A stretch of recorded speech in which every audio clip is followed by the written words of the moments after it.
experienced heavy turbulence on the way to Amsterdam. Data from Flight Radar 24 shows the plane hit the turbulence over Wyoming, rising 1,000 feet in 30 seconds, then dropping more than 1,300 feet in the next 30 seconds. Leanne Clement Nash was on that plane and spoke to ABC News. If you didn't have your seatbelt on, everyone that didn't they hit the ceiling and then they fell to the ground. And the carts also hit the ceiling. Delta says 25 people were taken to the hospital. They landed in Minneapolis, but they did not release specifics on their injuries. Our top national story this hour from ABC News: a Senate committee has approved a bill that would ban stock trading by members of Congress. The bill, called the Honest Act, advanced on a narrow 8-7 vote, with Republican Senator Josh Hawley, who sponsored the bill, siding with Democrats. 86% of Americans say that members of Congress should not be able to buy and sell shares of stock, individual stock, while they are members of this body, and they are absolutely correct. Even though a carve-out was made so the rules would take effect after President Trump leaves office, the president slamming Hawley, calling him a pawn, accusing him of, quote, playing right into the dirty hands of the Democrats. ABC's Nicole D'Antonio reporting. Your money at this moment now, the Dow is headed down just by 10 points right now. We're at 44,450. Coming up, another hot day in store. In fact, we stay in the 90s for the next week or so. KSL weather is next. KSL News Time, 9:02. A reminder about the simplest way to get updated for your day. Hit your KSL preset when you jump in the car, and we'll take care of the rest. Hear key news updates and traffic reports. Andy and Amanda from 5 to 9 in your car. KSL News Radio at 102.7 FM. $5,000. That's the average amount of money people in the U.S. are now spending on gas in a year. $5,000. That's crazy. If you drive, you have to download Upside, the free app that gives you cash back every time you get gas. That's right. You can earn real cash back with Upside just by buying the gas you're already buying. You can literally start earning cash back today. I use Upside every time I fill up, and I've already made around $200-$300. You're putting gas in your car anyway. Why not get real cash back? If you like free money, download Upside. I'm saving the cash I earn from using Upside to help pay for a vacation later this year. Download the free Upside app now to earn cash back every time you buy gas. Use promo code EARN to get an extra 25 cents per gallon on your first tank. You can cash out anytime right to your bank, PayPal, or a gift card for Amazon and other brands. Just download the free Upside app and use promo code EARN for a 25 cents per gallon bonus on your first tank. That's code EARN for a 25 cents per gallon bonus. Why'd I go to the doctor? One day at the firehouse, I was so lightheaded I could barely stand. Even my crew noticed. Getting checked out was the right call. Turns out I have atrial fibrillation, which increases the risk of stroke about 5 times. Symptoms like irregular heartbeat, heart racing, chest pain, shortness of breath, fatigue, or lightheadedness can come and go. But if it's AFib, the risk of stroke remains. If you have symptoms, contact a doctor. I'm so glad I did. Visit NoTimeToWait.com. Sponsored by Bristol-Myers Squibb and Pfizer. Coverage varies by plan. View contracts and exclusions at EnduranceWarranty.com. If you have a 2004 or newer vehicle that's out of warranty or about to be, Endurance is urgently notifying U.S. drivers about their low-cost vehicle coverage plan designed to save drivers thousands on rising vehicle repair costs. Those who qualify can pick their plan, coverage, and repair shop. Roadside service, towing, and rental cars included. All covered repairs get paid directly to the repair shop for you. Call now for your free quote. Call 800-298-7906. 800-298-7906. This is Jeff Stout with Fink and McGregor Mortgages Made Simple. I know a lot of people are holding on to their low-rate mortgages. After all, who wants to give that up? While sometimes it makes sense or is necessary because of life circumstances, a lot of folks have been holding off waiting for lower rates. While we never know how long that will be, there is a stopgap solution, a home equity line of credit, also known as a HELOC. There are also fixed-rate second mortgage options available. A HELOC has a variable rate and is a line of credit that can be tapped, paid down, and tapped again as circumstances arise. A pure second is usually a fixed rate for a fixed term. We have details and we have solutions. Call us at Fink & McGregor or apply online at 4minutemortgage.com. Fink & McGregor, Mortgages Made Simple, 801-264-9494. That's 264-9494. Or on the web at finkmcgregor.com. NMLS 289115. Traffic and weather together brought to you by Mountain America's Double Rewards credit card promotion. And here's Heather Kelly. Well, one of our listeners did confirm it is a street sweeper on the 201 freeway eastbound that's been moving between Mountain View Corridor and Bangerter Highway in the left lane, and everybody's having to move into the two right lanes because it's very slow. But that's what's causing your delays as you come out of Magna through West Valley City. Northbound I-15 still has slowing going over the point of the mountain from Utah County, as well as between Midvale and Murray and into downtown Salt Lake. Southbound I-15 is mostly back to freeway speeds now from Ogden to Salt Lake. Heather Kelly in the KSL Traffic Center. Let's get a look at the forecast today. Hot, 97 degrees, 95 Friday and Saturday, 93 on Sunday. Right now it's 81 degrees. I'm Amanda Dixon from the KSL Common Spirit Health Studios. Listen online at kslnewsradio.com. We're Utah's news, traffic, and weather station. The all-new Inside Sources. Your inside access to the people and policies shaping Utah's future. Here are Greg Skordas and Holly Richardson on KSL News Radio. We're learning more details about a really frightening flight that occurred in a Delta Airlines flight leaving Salt Lake International bound for Amsterdam yesterday. It included, it was Delta Flight 56. It landed emergency landing in Minneapolis, St. Paul, and Holly. 25 people were taken from that flight to local hospitals as a result of turbulence and injuries that they occurred in the air. It was wild turbulence. Yeah, so, it was crazy. That's right. So KSL News Radio, Adam Small has more details. The flight, which left Salt Lake City carrying just under 300 people total, was on its way to Amsterdam when it ran into severe turbulence and had to land in Minneapolis. Data from Flight Radar 24 shows the plane hit turbulence over Wyoming, rising 1,000 feet over the course of about 30 seconds, then dropping 1,300 feet in the next 30 seconds. If you didn't have your seatbelt on, everyone that didn't they hit the ceiling and then they fell to the ground. And the carts also hit the ceiling. Leanne Clement Nash was on that plane and spoke to ABC News. People were injured, and it happened several times, so it was really scary. Delta says everyone on board was checked out once they landed, and 25 people were taken to local hospitals, though they have not given further details on the severity of their injuries. Adam Small, KSL News Radio. It's hard to imagine dropping 1,300 feet in 30 seconds. I mean, that's almost like gravity itself. I mean, that is frightening. And so it's no surprise that passengers were lifted off of their seats. Right. Some hit their heads. I mean, the old, when you see, the pilot's taking the seatbelt sign off, right? But keep them on anyway. Heck yes, keep them on.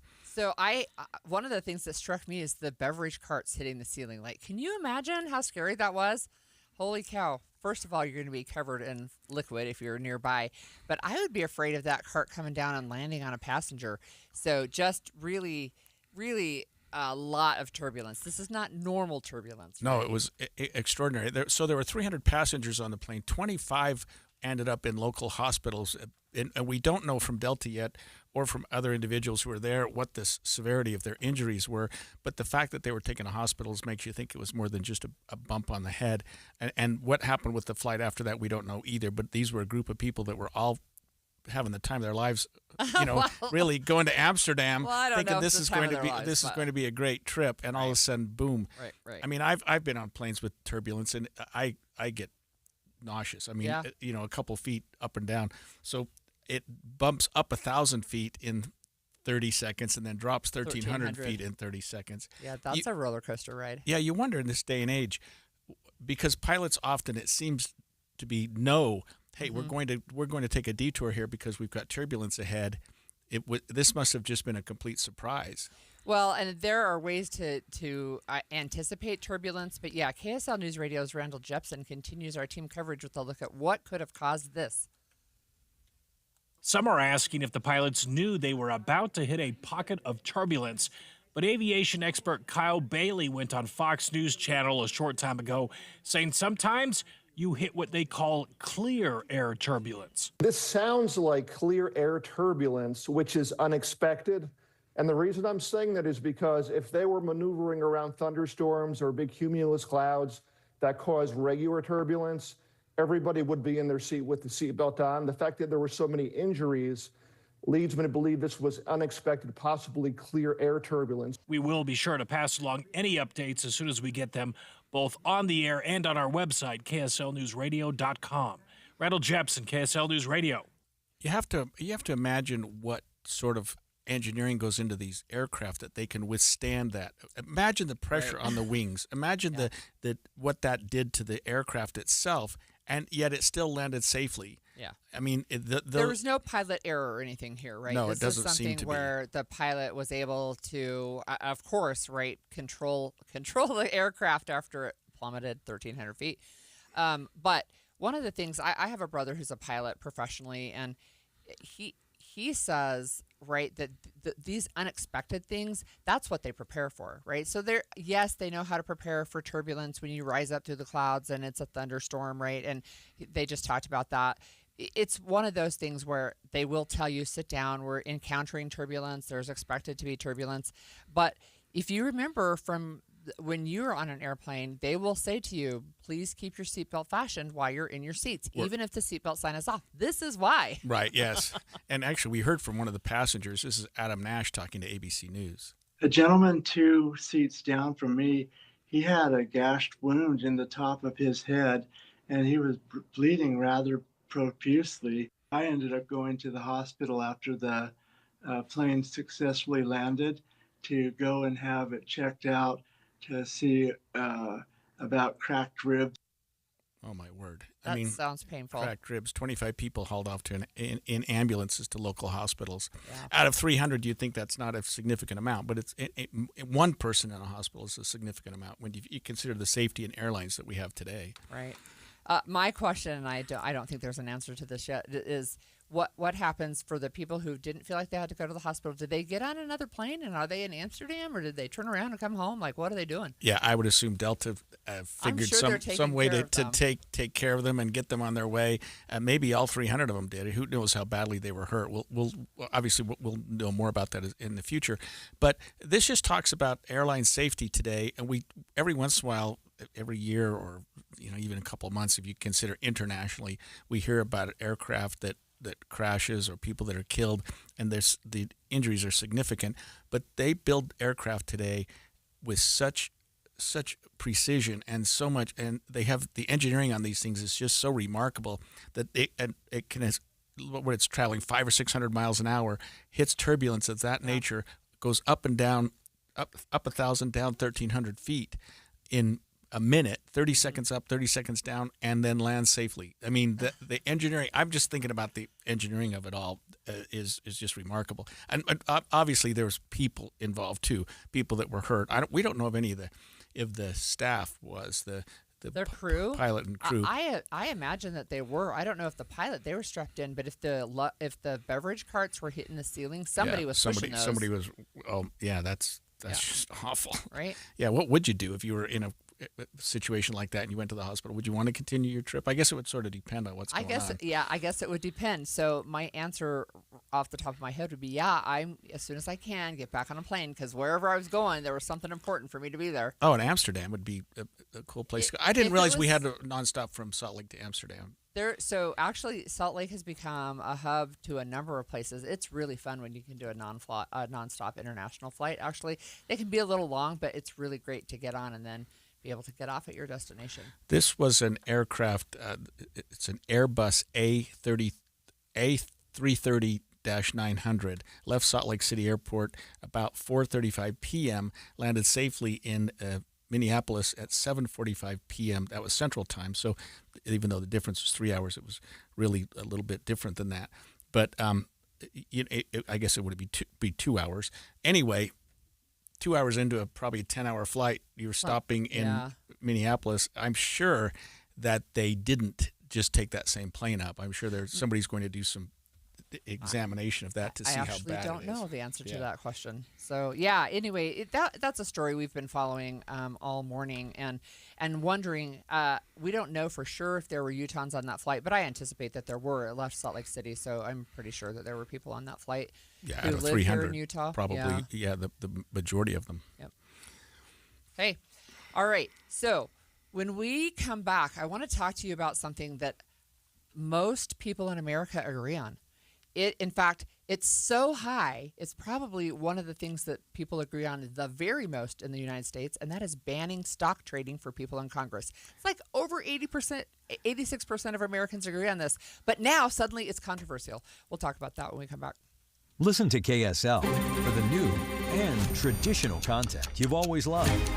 There's the new Inside Sources, expanded from 9 to noon, and new expanded news coverage with Maria Chaleos on midday, noon to 3. And of course, the news and weather from voices you love, mornings and afternoons. Here are new traditions and the familiar ones on KSL News Radio, 102.7 FM and 1160 AM. Do you suffer from depression? The Department of Psychiatry at the University of Utah is currently seeking people between the ages of 18 and 65 who have depression to take part in a comprehensive treatment study. The goal of this study is to see if 2 naturally occurring supplements will improve depression in people living at higher altitudes. Participants will take the supplements for 8 weeks, and the study lasts 12 weeks in total. Participants must already be taking an SSRI or an SNRI medication for at least 8 weeks. Compensation will be provided to study participants. Again, if you are between the ages of 18 and 65 and suffer from depression that hasn't responded to usual antidepressants, the University of Utah is conducting a study that may help. For more information or to take part, please call 801-581-3475 or visit altitudedepressionstudy.com. That's 801-581-3475. or altitudedepressionstudy.com. Hello, I'm Tim Branscombe, founder of Sierra West Jewelers. Well, we started in 1979, over 40 years with you, and here we are today. One of our biggest sales ever. Sierra West Jewelers, located in Orem, Sandy, and Murray. Don't forget, when you buy at Sierra West Jewelers, we price match, and we guarantee the lowest price. With the sale, you even get better. We give you 21 free services with a lifetime nationwide warranty. We have also a wonderful insurance that covers your jewelry against loss, theft, or damage. We also give you up to 4 $50 certificates to Ruth Chris and Hotel Park City. Sierra West Jewelers has always taken the approach, keep the prices low by owning your buildings, the owners and partners having to work in the business, and by making sure we buy from the best sources in the world. Come in to see us today in Orem, Sandy, or Murray across from the malls, or online at SierraWestJewelers.com. Lowe's knows hot deals help you get the most out of summer. Get up to 30% off select major appliances and get it delivered as soon as next day. Plus, get up to 30% off select patio furniture, grills, outdoor power equipment, and more. These end-of-season savings won't last long. Lowe's, we help, you save. Valid through 7/30. Selection varies by location. While supplies last. Valid on eligible in-stock orders in select locations. Price, delivery time, and vehicle availability may vary based on order size and location. Exclusions apply. See Lowes.com/delivery for more details. Progressive knows when you're on your boat, you're already on vacation. And Vacation You forgets all your worries. Vacation You doesn't even keep track of time and knows that time is a meaningless construct designed to control us, man. But Regular You knows you don't want to be too far out in the water after the sun goes down because Vacation You doesn't know how to navigate in the dark yet. Vacation You and Regular You really need to get on the same page. So bundle your boat with your home or auto policy and earn an automatic discount from Progressive. And spend the savings on the both of you. Progressive Casualty Insurance Company affiliates and other insurers. Not available in all states or situations. Back to school shopping. It's basically like a sport. The kids want new shoes, new jeans, new colors, new everything. And honestly, they're not wrong. They've grown. Their style has changed. And apparently, last year's hoodie is embarrassing. So we make a quick trip to the mountains. Junction Commons Park City has cooler temps, fresh air, and way better deals. Sneakers? We hit Nike Factory, Adidas, and Vans Outlet. Clothes? Abercrombie & Fitch, American Eagle, Gap Factory, J. Crew Factory, Buckle, all the brands they want without draining my wallet. And while they're shopping, I get a little mountain escape, a latte in hand, cool breeze, and a few peaceful moments to myself. Honestly, it's the kind of back-to-school tradition I can get behind. Junction Commons Park City. Cooler temps, hotter deals, and one very relieved parent. Join Mike Stevens of Capital Wealth Advisors for Retire Right Radio, Saturdays at 5 a.m. and 9 p.m. That's Retire Right Radio with Mike Stevens, Saturdays at 5 a.m. and 9 p.m. My savings are gone. Okay, where were they last? Here, right before I spent them on that vacation to Aruba. Weird. Not weird. Not saving now means no money later. For free ways to save, go to feedthepig.org. This message brought to you by the American Institute of CPAs and the Ad Council.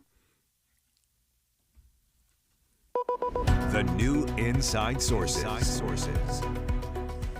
So, right before we went to the break, I was telling you, Greg, that 86+% Americans, and this is across party lines, so Republicans, Democrats, Independents, they think that Congress, people who are in Congress, senators and members of the House, should be banned from trading stocks while they're in office. This is not controversial to the American public.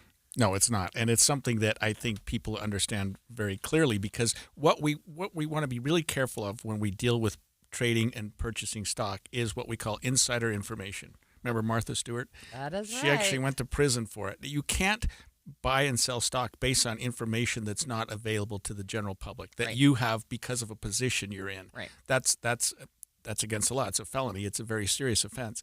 And people get in trouble for that all the time. So it's hard to imagine a congressperson not knowing what's going on with a specific company. Let's say you want to buy some stock in some U.S. Steel or whatever it's called now, and you know that we're about to execute a huge trade agreement with Japan for steel. And you would know, hey, this is the time to buy. Now. Right. Yeah. Or maybe automotive, you know that there's about to be a huge tariff, so sell, because you know that their value may go down. You can't do that if you're part of the equation itself. Well, if you're part of the group that's actually making these decisions. Right. That's one of the things that should be not controversial, but it is. So here's what happened recently. So just yesterday, out of a Senate committee, there was a bill that passed that says it would ban elected officials from trading stocks while they're in office. It would also ban the president and the vice president, but that wouldn't apply until the next presidency. It doesn't apply to Trump and Vance. But as this bill starts getting discussed, it turns out that Josh Hawley, who is a Republican, and he was the sponsor of the bill, he was the only Republican who ended up supporting it. And then President Trump came out and slammed him on his Truth Social, calling him a second-tier senator, right? And what's ironic, I guess, and maybe a little irritating when it comes to politics, because it happens all the time, in May, President Trump was like, absolutely, I support a ban on stock trading for Congress. I can't wait to sign that bill when it comes across my desk. That was May of this year. Yeah, now he's upset about it. It was the Senate Homeland Security and Government Affairs Committee, made up of 8 Republicans and 7 Democrats. Hawley was the one Republican that shifted gears and went with the Democrats, and so the vote was 8-7 to pass it on to the general floor. And he didn't shift. I mean, to his credit, he was the sponsor of the bill, right? He just couldn't get any of the other Republicans who used to be on board to stay on board with him at this. That's what's so, sometimes so frustrating about Congress is you can have something where, and it happens at the Utah legislature too, I'll have to be honest, where you have something where you think this is a quote unquote simple bill. This is easy. Lots of agreement here. Lots of people. So even when President Biden was in office, he supported the bill, right? They just can't get this bill passed. What I liked, your fun facts. Here's one fun fact about this bill, and it's sort of clever. It got to be known as the Preventing Elected Leaders from Owning Securities and Investments. Pelosi. I know. That was the nickname of the bill in favor of Nancy Pelosi, former Speaker Nancy Pelosi's husband, who we know was trading some stocks, and that was somewhat controversial. Of course, she's a Democrat, so you'd think the Democrats would say, wait a minute, maybe this isn't such a bad idea. But they voted unanimously to push the bill onto the general floor. And Pelosi herself said she's in support of something like this, right? So, look, one of the things that I think that the young staffers who run Washington, D.C., if you've ever been back there, I feel like the entire city is run by 20-something-year-olds. Not that that's bad, but they do maybe have some extra time on their hands where they come up with these creative titles. So, right, the Pelosi Act. So, anyway, she's in favor of it. But if a vote is that close coming out of committee and the Republicans are the ones who hold the Senate, I don't know if this bill's going to pass. Yeah, or even get to a vote. You know, I think that the public shares the view that you shouldn't be in public office to get rich. That's right. And if you are we're doing something wrong. And there are so many ways for our elected officials to get money and to do things that they put them in a position that they wouldn't have been otherwise. But we expect, you and I do, that our elected leaders, and I expect this and sort of think about this with most government employees in general, they take a hit in pay to serve. They recognize that they're not going to make as much as that maybe they could in the private sector because they want to serve the public. It's the opposite when you think about some of our representatives and others who make money, who become millionaires because of their terms in office, and that's something that I think bothers America because then you're making decisions based on the wrong reasons. Look, they're the founding fathers were, and I don't know about the founding mothers actually. The founding fathers were really explicit that they thought that it should be public service, right? That you're walking away from your farmer's fields, you're walking away from your law practice, you're walking away from whatever it is you're doing to go serve your country. But their idea also was you go and serve and then you get out, right? That this is not supposed to be a lifetime thing. In fact, I saw somebody is retiring from Congress. He served 15 terms. Okay, that sounds like enough, right? I mean, it sounds like too many to me. But one of the other things, too, that is so... again, frustrating, right? So again, you have people who used to be for a ban, but now they're against a ban. But Rick Scott of Florida, he goes, I don't know why we would want to pass something like this that attacked the president of the United States. He said, on top of that, I'm tired of people attacking people because they've made money. Thank goodness people made money. That's how this country was built. Okay, so now you're not even hiding it. Right. Making money by serving in public office is one thing, and I don't know that the people really feel that way. But what this bill does, it would prohibit lawmakers and their families from selling or trading stocks while they're in office, while the individual's in office. And it will include eventually the president and vice president, but not until the next term. That was a provision that was in the bill when it was first written, and it was taken out for whatever reason. So it's a little disturbing that Trump's so upset about it because he's exempted from it right now. And he used to be in favor, right? So here's the thing with Josh Hawley. So Josh Hawley was called out by President Trump on Truth Social yesterday, but Josh Hawley's response was, I love President Trump. I want him to sign this bill. So I want to make it where he's comfortable with it. So he has said this morning that he has had conversations with President Trump after he was called out and that they're at a good place. Who knows what that means, right? But it's one of the things where he just say, okay, it's like trying to pass term limits. So you'll have a number of candidates campaign on term limits. In fact, I'll mention that Senator Orrin Hatch campaigned on term limits when he ran the first time. He said 18. What do you call a senator who's been in office 18 years? You call him home. Right. And then how long did he serve? 42 years. Yeah. Right. Much longer than that. Right. Yep. So you can't even do that. So you campaign on it. You campaign on we should ban stocks. People shouldn't get rich off of serving in elected office, like you said, right? And then when it actually gets to a bill, they're like, well, but not for me. Yeah. Hawley, who is a Republican from Missouri, said this: I practice what I preach. I don't have individual stocks. I don't trade in stocks. I mean, he came right out and said, look, I'm in favor of this because this is what I do already. And like you said, others are jumping in saying, wait a minute, this is wrong. Even Rand Paul said, this is a dumb bill. I reject it. And he said it was poorly written because he felt that there were not enough definitions in it to make it clear on what it was meant to do. But it's quite clear what it's meant to do. And it would be easy to say lawmakers and their families can't trade in stocks while you're in office, period. That's pretty clear. Seems clear. That would seem to be a fairly descriptive bill just based on its title. So interesting that it came out and sadly along party lines, except for the one person that actually sort of carried the day. Right. It's Josh Hawley, and when you say his name, I think you're talking to me, but it's actually Hawley. Right. Oh, yes. I keep calling it Hawley. Hawley. It's Hawley. Right. No, it's right. But again, it's one of the things where Congress, it's like, look, you guys know what's right. I feel like this is an issue that is a question between, I think this is an ethical issue, actually. And so to have people say, on the one hand, you shouldn't do that, and then on the other hand, well, now I'm in office, so it's okay, and this is a dumb bill, and why would we be opposed to people making money? And I mean, come on, people. And it is an ethical issue, but it's also a public public perception issue. Yeah, if for you sure. if you think your congressperson is not going to be able to get rich because of insider information, not going to be able to buy stock, do things like that while they're in office, you're going to have a little more confidence That's that right. what they're doing is the right thing and they're doing it for the right reasons. Yep. So, quick question for you. What state do you think is best at protecting religious liberty? I think we're pretty close to that right here in Utah. We're not. We are not number one. And we'll talk Uh-oh. about a new ranking when we come back. The sources where we get our news matters. When you listen to Utah's Morning News, we want you to feel the stories are important to you and trustworthy. This is Amanda Dixon. And I'm Andy Farnsworth. Join us weekday mornings on KSL News Radio. Hi, this is Doug Wright in the Wright household. We have been anxiously awaiting Footloose at Hale Center Theater. Utahns have a great relationship with the classic movie, and now the chance to see it at Hale Center Theater on stage. The energy and the performances just off the charts. Dialed to 11. There are supporting roles from a vintage VW Bug that I loved, and even a 70s era well-used Chevy pickup. You will love Footloose. And boy, I forgot how many hits are part of this great story.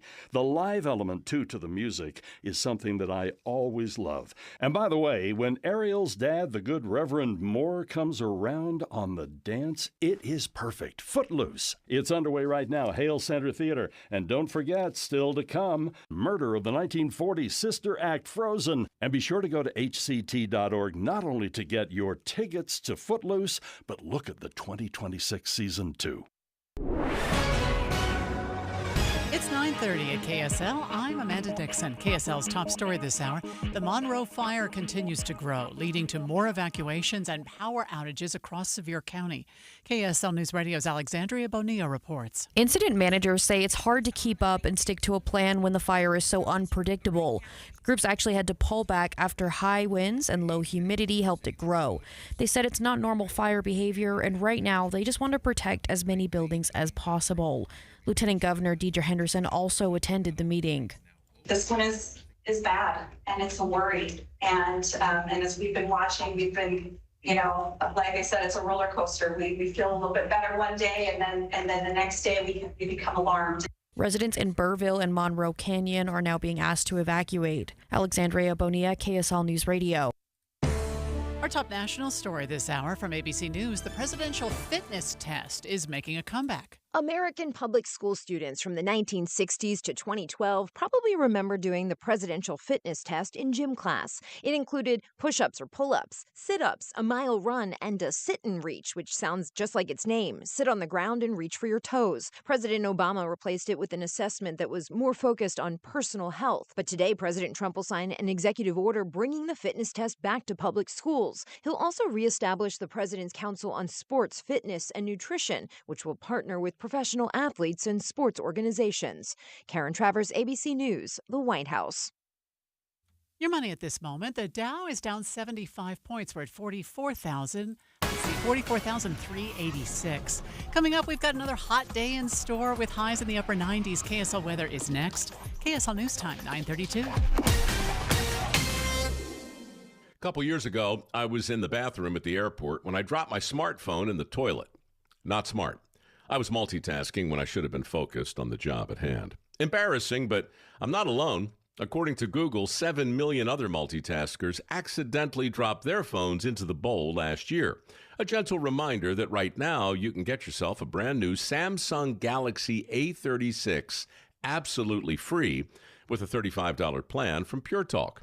The A36 comes with scratch-resistant Gorilla Glass and a battery that'll last all day, along with unlimited talk, text, and data on America's most dependable 5G network. In other words, it's tough and smart. Something to think about next time you're multitasking in the necessary.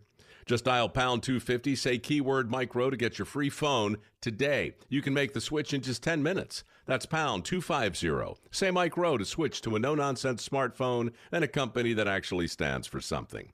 Pure Talk. A lot of the big events of the summertime of 25 are in the rearview mirror now.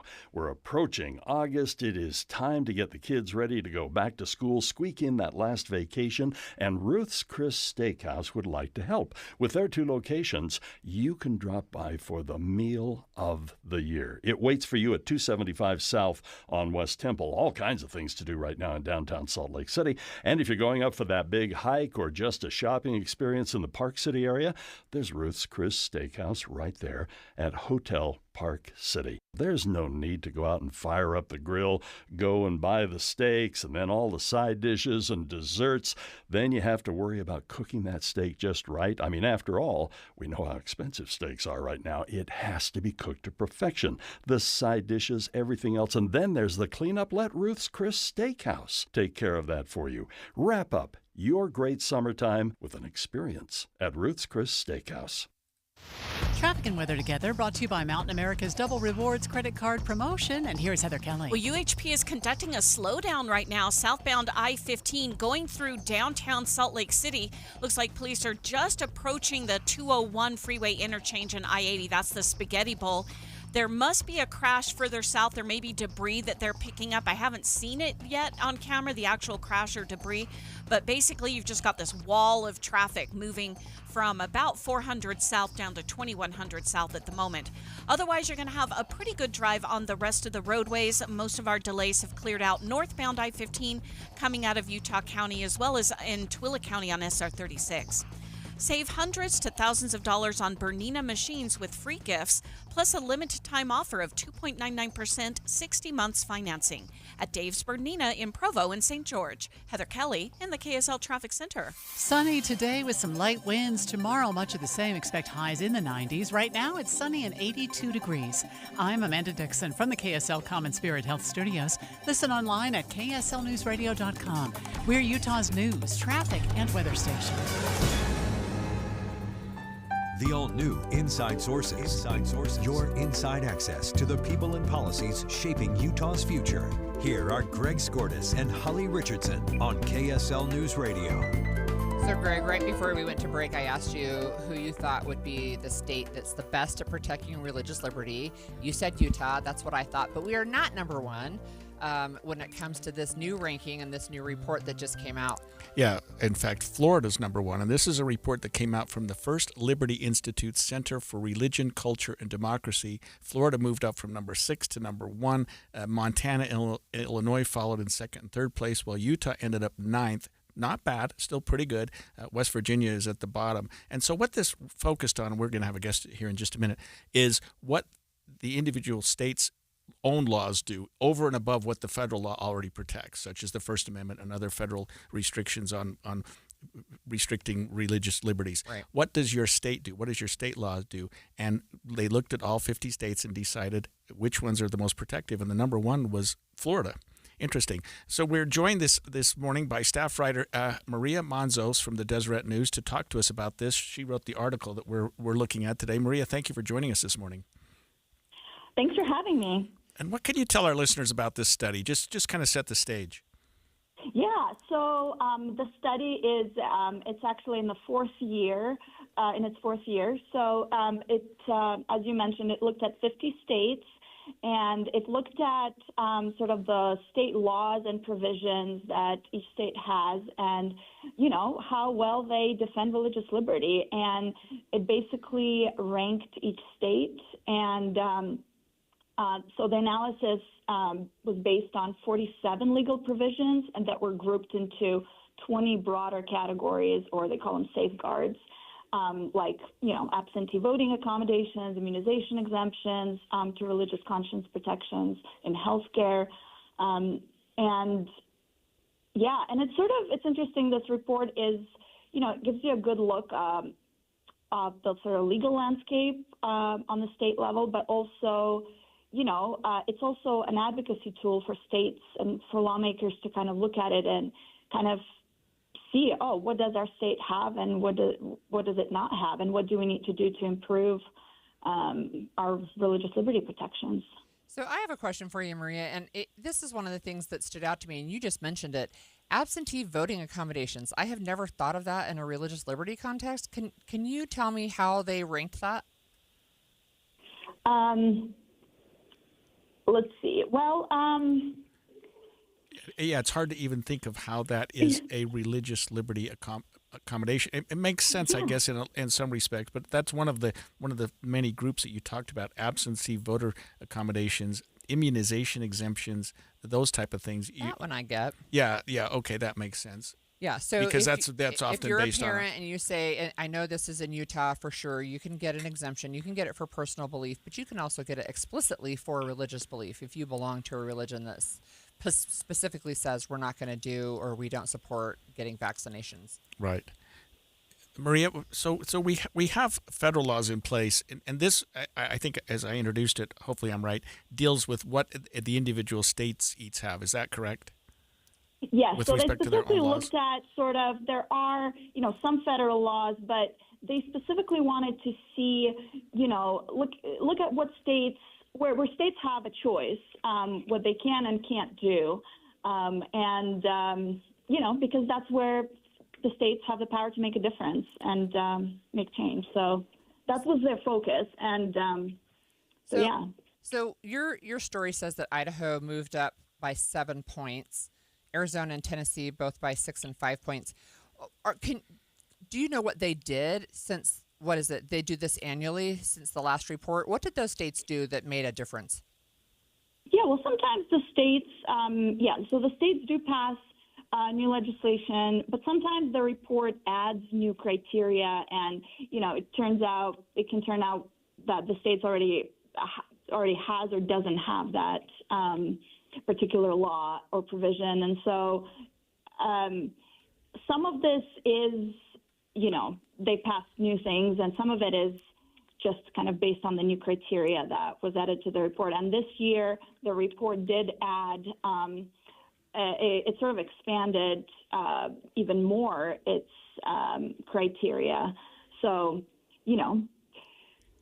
you talked about ways that Utah could improve, and one thing that you mentioned was adopting what's called a general conscience clause, covering any procedure that, quote, conflicts with the provider's religious or moral beliefs. Is that something that some states have? I guess I'm not familiar with what that would be, but Utah could adopt something like that and it would boost their numbers, I guess, put them up a little higher. So what they did, they sort of issued each state a scorecard, which kind of outlines everything that the state has and doesn't have. And if you look at Utah, under the healthcare category and general conscience protection laws, when it comes to abortion refusal, Utah actually has quite a few of these provisions where protections where medical employees can refuse an abortion procedure based on their religious beliefs, but like for instance sterilization refusal and contraception refusal, Utah doesn't have any of these passed. And so when I talked to the author of the report, Mark Hall, he suggested that that's one of the gaps in Utah's medical conscience protection and sort of maybe missed opportunity for the state in defending religious liberty, and sort of broadening those would help, as well as preventing some of in the financial industry, making some changes like preventing banks or insurance companies from discriminating against religious individuals and organizations. And so that could improve Utah's standing, which is also interesting. It's number 9 this year, and it was number 8 in 2024 and number 11 in 2023. Staying about the same. Well, we dropped a little. Yeah. So really briefly, we don't have a ton of time left, but could you give just a really quick overview of the Religious Freedom Restoration Act? And that's probably a big question for a short period of time. Just both federally and in Utah, because we have a version that's similar. Yeah, so the Religious Freedom Restoration Act, it was passed by Congress in 1993 under former President Bill Clinton signed it into law, and it was passed in response to a U.S. Supreme Court decision that sort of narrowed protections for religious exercise. It was called Employment Division versus Smith from 1990. And so the court ultimately ruled that the states could deny religious liberty benefits to people. And so RFRA ultimately was sort of a response to that, trying to broaden religious liberty protections. And but, another Supreme Court ruling in 97 said that the states have to pass their own laws. And, for Utah, it was a major step last year when, actually it was earlier this year, I believe, that Utah passed its own version of the Religious Freedom Restoration Act. And another interesting piece of it is that religious liberty used to be more of a bipartisan issue, unanimously passed in 93 on the federal level. But, it has become more of a polarizing topic. And, this report reflects that, where we see more red states ranking better, with some exceptions, in religious liberty protection, and blue states doing worse. That's right. Thank you very much. That was Maria Manzos, staff writer for the Deseret News, joining us. And when we come back after the break, President Trump issued an executive order earlier this week that we've been talking about. It promotes a shift in policy when it comes to homelessness. One Utah lawmaker traveled to Florida recently to find out what they've done because they've decreased their numbers. That's coming up next. But remember, you can stream us live on KSLNewsRadio.com and on the app for KSL News Radio, sponsored by @YourServicePros. You probably saved my life. Every single day, Soda Weight Loss is helping people let go of the weight and keep it off. I mean, I was 30 pounds overweight, and I went in, and the doctor said, you need to change your diet. Get help and get started with Soda Weight Loss. Got off my blood pressure medicine and my cholesterol medicine, and that is amazing to me. I went from a 16, 18 down to a size 4 now. So that is amazing. It makes you feel so good. Splash into summer savings right now with Soda's lowest prices of the year. No injections, no pills, no hunger. I would recommend Soda because it's sustainable. This is lifetime change. I let go of 50 pounds. It felt unreal. We're the #1 weight loss company in America for client satisfaction and results. And with our incredible summer savings, what are you waiting for? Get help. Get results at SodaWeightLoss.com. That's SOTA weightloss.com. Soda is, say it with me, state of the art. KSL offers the best daily newsletter in the state. It's the 3 things you need to know. Every weekday, we deliver quality and relevant content to your inbox. No ads, no spam, just the 3 things you need to know to be informed about the world around you. Subscribe today. Visit KSLNewsRadio.com or text the word inbox to 57500. That's inbox to 57500. I'm back to doing what I love and more, thanks to the Good Feet store. Does your job require you to be on your feet all day? Teachers, postal carriers, salespeople, and restaurant staff. Many of us need our feet to get us through the day. Hi, this is Mike with the Good Feet store, and I'd like you to hear from Donna. She's a nurse and a real customer of the Good Feet store who wanted to share her story. Oh, I have to tell you, I have struggled with pain in my feet. I was diagnosed with plantar fasciitis. With the 3-step program, it really fits to your lifestyle. I work in a hospital. I'm a registered nurse, so being on my feet, walking throughout the hospital during the day, I am free from any type of pain. And after working a 12-hour shift, I go home and my feet do not hurt. Whether you're a nurse or anyone wanting to enjoy work without your feet getting in the way, come see us at the Good Feet store. Thanks to the Good Feet store. Schedule your free test walk at goodfeet.com. $5,000. That's the average amount of money people in the U.S. are now spending on gas in a year. $5,000. That's crazy. If you drive, you have to download Upside, the free app that gives you cash back every time you get gas. That's right. You can earn real cash back with Upside just by buying the gas you're already buying. You can literally start earning cash back today. I use Upside every time I fill up, and I've already made around $200-300. You're you're putting gas in your car anyway, why not get real cash back? If you like free money, download Upside. I'm saving the cash I earn from using Upside to help pay for a vacation later this year. Download the free Upside app now to earn cash back every time you buy gas. Use promo code POWER to get an extra 25 cents per gallon on your first tank. You can cash out anytime right to your bank, PayPal, or a gift card for Amazon and other brands. Just download the free Upside app and use promo code POWER for a 25 cents per gallon bonus on your first tank. That's code POWER for a 25 cents per gallon bonus. Regardless of how old your air conditioner is, there are a few things you can do to help it last as many summers as possible. What's up, everybody? I'm Mike Wilson with Any Hour Services, and like so many things in our life, it's easy to take our air conditioner for granted. If you keep a clean filter, rinse the outdoor unit off every once in a while, and have it serviced once a summer, you can reduce your risk of unexpected breakdowns. But eventually it will break down, and if someone tells you that your only option is to replace it, don't be afraid to get a second opinion. You could save thousands of dollars repairing it instead of replacing it.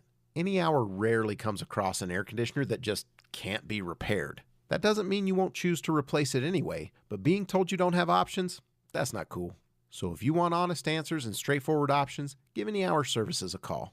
And remember, every week this summer, Any Hour Services is giving away an air conditioner to one lucky customer as part of our Coolest Summer Sweepstakes. No purchase is necessary. You can see official rules or schedule your service at anyhour.com. No one helps more homeowners than Any Hour Services. Get Mr. Mac's Performance Missionary Package. Includes 1 performance suit, 4 head collar stretch shirts, 3 ties, 1 mission belt, 1 pair of Echo or Johnston & Murphy shoes. All for just $695 at Mr. Mac. The all-new Inside Sources. One of the things we've been talking about a little bit this week involves the homelessness issue. And the reason we're talking about it is because we started the week with an executive order that President Trump had issued, which really gave us a major shift in the way that he expects states to deal with the homeless issue. And not so much that we're doing it wrong, but let's take another look at it. What he suggested is this, that instead of just thinking of the homeless problem as a housing issue, maybe we should look at it from the source, which is mental health issues, substance abuse issues, and even opening up more avenues for civil commitments to be entered to help some of this population to get the help that they need. Right.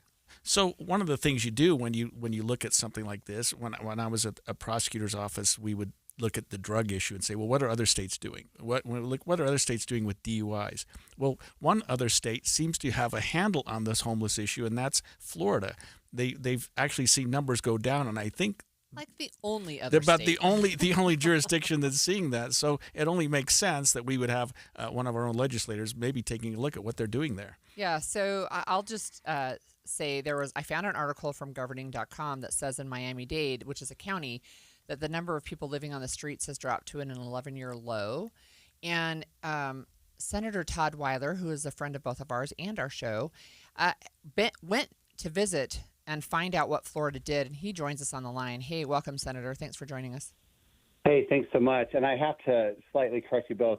It's not Florida as a state. It's Miami specifically. Okay. Their changes were actually let out by the judiciary, which is very unusual. But just to give you an example, in Utah, we have one homeless person right now, I won't give you their name, who has 141 outstanding warrants for their arrest right now. And Greg, you're a defense attorney.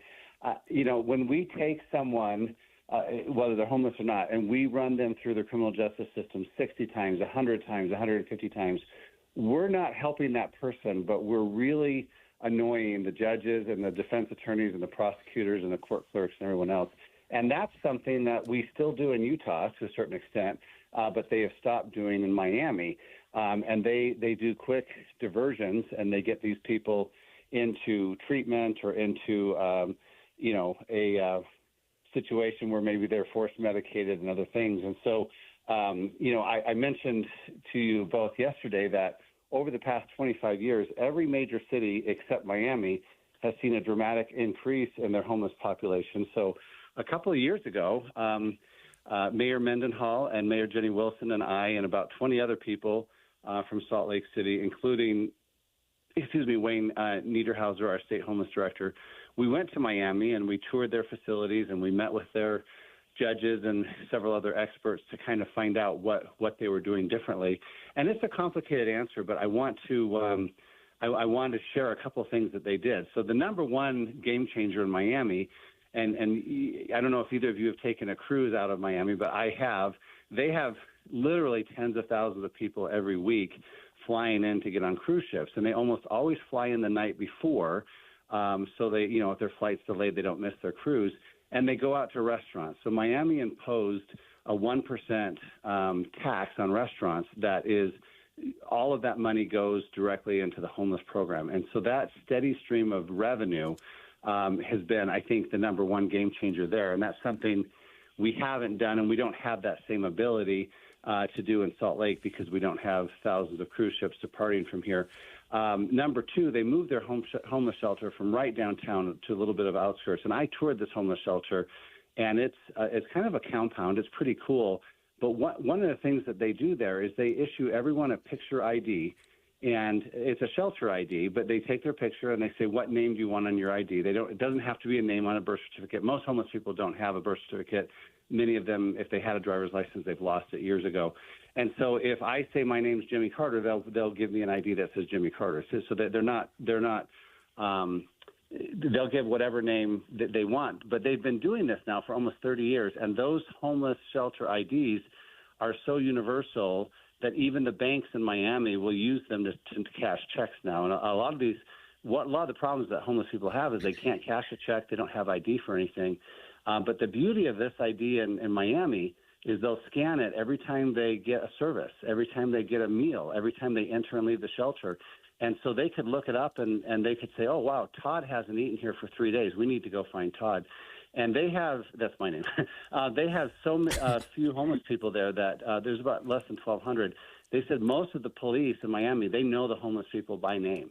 And they'll go look for, someone that hasn't shown up for a few days. And the other thing is they loosen their law on forced medication and those civil commitments that Greg was just mentioning. And like I said, they stopped prosecuting the same homeless people 50 times, 100 times for vagrancy and trespassing and maybe petty theft, and they're getting them into treatment and programs. And so, we're working on some of these issues in Utah. That lack of the steady stream of income is a big problem here. But Miami also uses what's called the sequential intercept module, and that involves early intervention with crisis care, mobile outreach, housing assistance.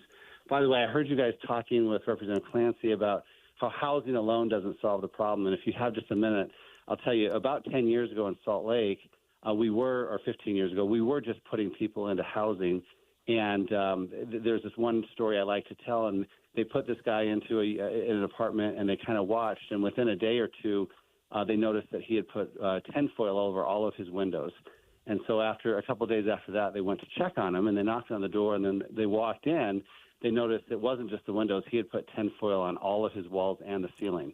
And they asked him how things were going, and he said pretty well. And then they shared with him that they were getting some complaints about him and from his neighbors, and he was surprised. And they said, he said, what were they saying? And they said, well, they said that you just scream all day long. And he was shocked that they could hear it because he thought that by putting the tinfoil up that it would reflect the sound waves. And I don't know, Greg, maybe he had the shiny side out instead of in. I'm not sure if that made a difference. Yeah. And I'm joking there. But the point is he told them, he said, well, I have to scream because that's the only way I can silence the voices in my head. And I only tell that story because a lot of people are like, why are you spending so much on homeless? Just rent them all apartments, the problem solved. No, that doesn't solve the problem because they may burn down that apartment. They may burn down the whole neighborhood. And they may, people may move into that apartment might become a meth house or a fentanyl factory or whatever. And so, unfortunately, this problem is bigger than just getting people into an apartment. So I actually pulled up an article from the Miami Herald. It's just 4 days ago, and it's an opinion piece, but it's by the president and CEO of the Chapman Partnership in Miami, and talking about this. He calls it one of the most successful public-private partnerships ever, right? So it's 30 years, as you mentioned. What kind of things did you learn that we can take away and maybe apply in Utah, even if we don't have the same kind of funding stream that Miami does? Well, one of the things that really impressed me about their homeless shelter is it was kind of nice. But what I want to say is they have an attitude there. They treat the homeless people as clients. So when a new homeless person moves into the shelter, the staff actually does kind of a foot washing, like a biblical type of foot washing, and that is to send a message that we're here to serve you. We're here to hear about you. I don't know that we have that attitude in Salt Lake. But I think it does. There's a whole different philosophy there. There's a whole different adjustment there. And, I think the goal, you guys have mentioned this. Some people are homeless just because they had a medical bill or missed a house payment or something like that. We're really talking about the chronically homeless, and many of them are severely mentally ill, persistently mentally ill, and many of them are severely addicted to drugs, and they're self-medicating with drugs. And so there are a lot of other services that are needed there. But I do think one of the things that I'd like to see us stop doing in Utah is just prosecuting these people 100 times, 200 times, because it's taxing the system, the resources that we have for indigent defense and other things, and it's just not doing any good. You're exactly right, and I wish we had more time. In fact, I want to get you back on, Todd, because I have a couple of questions about something you just now mentioned. But when we come back after this, we're going to talk about DNA testing and what happens with your results. We're going to have Utah Attorney General Derek Brown with us on the line next. KSL FM Midvale. KSL Salt Lake City. From the KSL Common Spirit Health Studios, this is KSL News Radio. Utah's news, traffic, and weather station. 10 o'clock at KSL News Radio. I'm Amanda Dixon. KSL's top story, 25 people are in Minnesota hospitals after a Delta flight that left Salt Lake City encountered severe turbulence. The flight carrying just under 300 people was on its way to Amsterdam, but had to land in Minneapolis after running into bad air over Wyoming, according to data from Flight Radar 24. Leanne Clement Nash was on that plane and spoke to ABC News. People were injured, and it happened several times, so it was really scary. Delta has not given any updates yet on the severity of the injuries to the 25 people. Our top national story this hour from ABC News. People in Hawaii are returning to a sense of normalcy after yesterday's tsunami warnings triggered by a massive earthquake off the coast of Russia. ABC's Trevor Ault reports. Hawaii, all the way up to Alaska, and all the way down the West Coast, all went on some varying degree of tsunami advisory or even tsunami warnings. And the worst of it was in Hawaii. They were evacuating essentially the entire coast, which that in turn created its own sort of emergency because you saw insane gridlock on the roads, everyone who was trying to make sure that they could get to safety. No major damage or loss of life was reported. Your money at this moment, the Dow is up now 18 points. We're at 44,476. Coming up, the smoke should be clearing out later today. KSL weather is next. KSL News Time, 10:02. Mornings are for recharging. And they're for starting your day right. We volunteer to join you in the car. Get news and weather at 102.7 FM during the most important part of your day. Andy and Amanda, each morning between 5 and 9 on KSL News Radio. This message comes from Viking, committed to exploring the world in comfort. Journey through the heart of Europe on an elegant Viking longship with thoughtful service, destination-focused dining, and cultural enrichment on board and on shore. With small ships that bring travelers closer to the destination, there's more time to explore. And every Viking voyage is all-inclusive, with no children and no casinos. Discover more at Viking.com.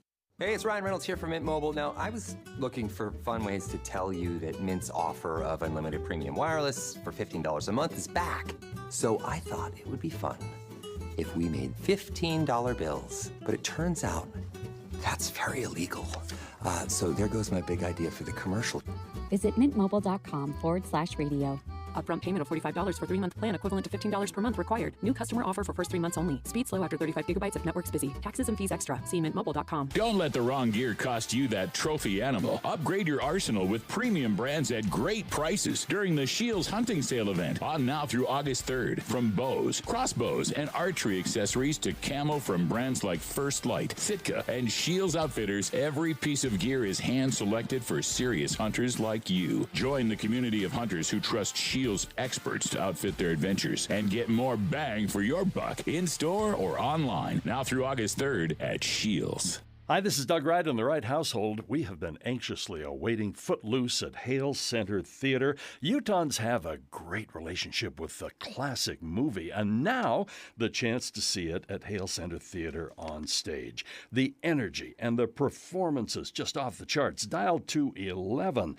There are supporting roles from a vintage VW Bug that I loved, and even a 70s-era well-used Chevy pickup. You will love Footloose, and boy, I forgot how many hits are part of this great story.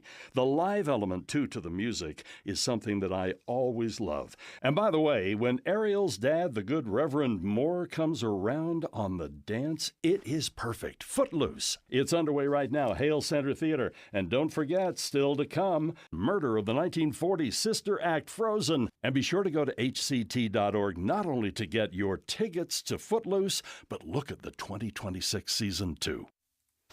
Traffic and weather together, brought to you by Mountain America's Double Rewards credit card promotion. And back to you, Heather. Mostly we just have some minor issues on the roadways across the Wasatch Front. Southbound I-15, you're going to see your typical slowing between Kaysville and Farmington due to the daily lane restrictions that go on.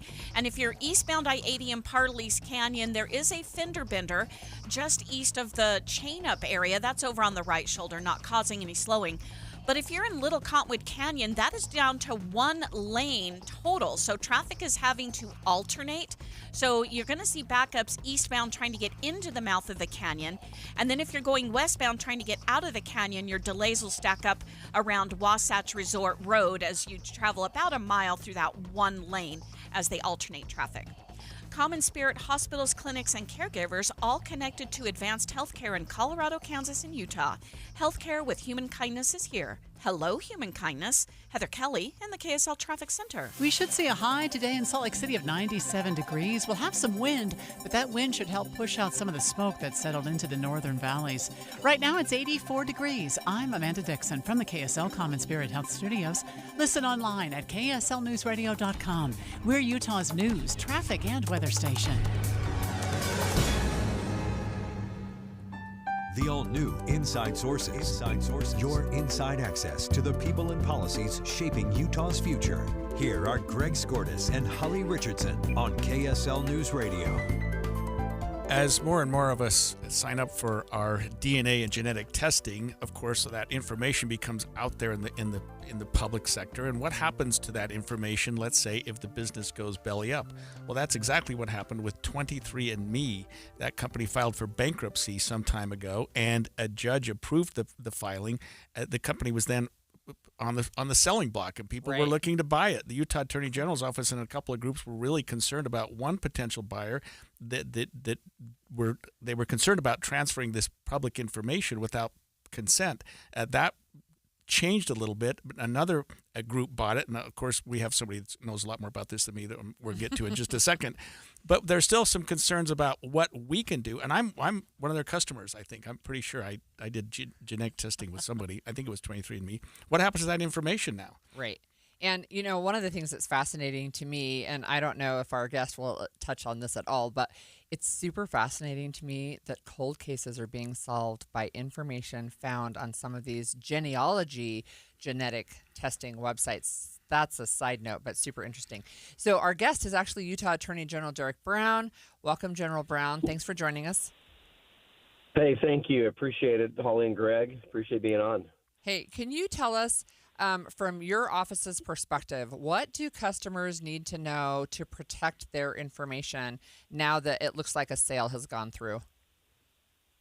Well, first of all, one of the things that I think is important for people to know is that this is, this is what we do as an office, and this is one of those kind of interesting legal issues where when it came up, it's like, okay, well, what do you generally do as an attorney general in this kind of situation? And the answer is, we've never dealt with this before. No one ever has. And so there's no sort of rule book. And so we had to be really creative and innovative because there are 15 million people whose genetic data is now part of this, 23andMe, which declared bankruptcy. And so, I mean, there's nothing more uniquely identifying to an individual than your genetic data. And so what we had to do was get together. And in fact, I worked with a group of other attorneys general across the country to get involved in this bankruptcy. I mean, usually we just, bankruptcy proceedings are just sort of, hey, who's willing to pay the most for the assets? Well, this was more than just, hey, who's willing to pay the most for the assets? We have 15 million people's genetic information, and we want to know that not just that the assets are being auctioned off, but that whoever's buying them is going to retain all the procedures and safeguards in place, because we don't want this being sold, say, to a Chinese company, for instance, that could use it for who knows what. So anyway, we were very, very involved in the process, and so that was the role of the Office of the Attorney General when this whole thing began to unravel back in March. It's interesting, Derek, because you've got to deal with the individual privacy of people when they have this done. But as Holly said at the beginning, we've actually solved some crime, and you're Utah's top prosecutor. I mean, in some respects, this information can be of some value, but you've got to balance that, don't you, with the individual's right to privacy? Well, absolutely, and you're always doing sort of a balancing act, and this information is used. I mean, so it's being purchased, just so that you know, from a company that's looking at doing research, and this is very separate from law enforcement. I mean, it is absolutely true that people have taken their genetic information and then uploaded it to public databases like GEDmatch, for instance, which is one that has where you can literally upload your information and then you can see who you're related to and that sort of thing in a way that you can't with some of these other companies. And in fact, I believe it was GEDmatch was the database that was used to solve the case of the Golden State Killer a couple of years ago. And that was one of those cold cases. I mean, Holly referred to those cold cases, and those are the kinds of things that we're now seeing. There's a lot of high-profile cases that are being used. But let me make clear, this what we're talking about today is the sale of this genetic information. And, unless you have authorized the company to use it for anything, I mean, the protections in place remain in place. And that was what we wanted to make sure happened as part of this sale, is that, you can still go in if you want. If you're one of the customers, like Greg, you mentioned you may be one of the customers. I mean, you could still go in and actually delete your information. I mean, you have a right to do that. The company that purchased it will be doing research, and it's incredibly powerful in terms of what your genetic information can be used for in the future. And I mean, the kind of individualized medicine is just, it's off the charts in terms of the possibilities here. But my role as Attorney General really was to make sure that wherever this information went, that the protections that were in place stayed in place, and we were successful in doing that. So I think that's the critical message here for me today. So you have your office sent out a press release yesterday, and I published it on utahpolicy.com, but it has some key conditions of the sale, and it's like the state isn't pushing against the sale order, you're not appealing it or anything like that, because there were some key conditions. Do you have time to outline those really briefly? Certainly. I mean, what we wanted to do was make sure that 23andMe had protections in place, and they had policies and procedures to make sure that you can control your genetic information, because they weren't selling it, and that was it's valuable data, but that's not something that they're up and releasing absent your consent. And so you control it. They also there was a breach a couple of years ago, and so a lot of the money was going to be used from the sale to compensate people who were part of that breach. And then just what's interesting is that this is a nonprofit that bought it. So it's not like some sort of technology company that will be using it for who knows what. I mean, this is a nonprofit, and the CEO, and this is what's really interesting about this, one of the reasons why we were comfortable with it, is that the CEO of this nonprofit used to be the president of 23andMe. So this is someone who is familiar with all of the existing protocols in place and knows how to make sure that there are protections that are kept. And so, I mean, those are a lot of the conditions that, as a group of attorneys general, we basically injected ourselves right in the middle of this bankruptcy proceeding. And it might have been obnoxious for those involved in the proceeding, but, I don't care. My job is to make sure that we protect consumers and we protect Utahns. And so as a group, we got a group together. We injected ourselves kind of right in the middle of this bankruptcy proceeding and said, look, we don't have a problem with the sale, but you got to make sure that certain, that there are certain protocols that are taken and protections for that information. And once we were satisfied that they were protected, then, the sale moved forward. So anyway, Holly, those are some of the things that are part of the sale, just making sure that it stays in place. And the other one, by the way, that I mentioned earlier is you can still, if you're a customer, you can still to this day go in and delete your information. Yeah. Thank you for joining us. I appreciate that. And that we've been speaking with Utah Attorney General Derek Brown. Greg, genetic information isn't the only information that's out there, actually, the personal information. And so we're going to talk about how your voter information and your personal health information could be available to more sources than ever. That's coming up next, and we're streaming live on KSLNewsRadio.com and on the app for KSL News Radio, sponsored by At Your Service Pros.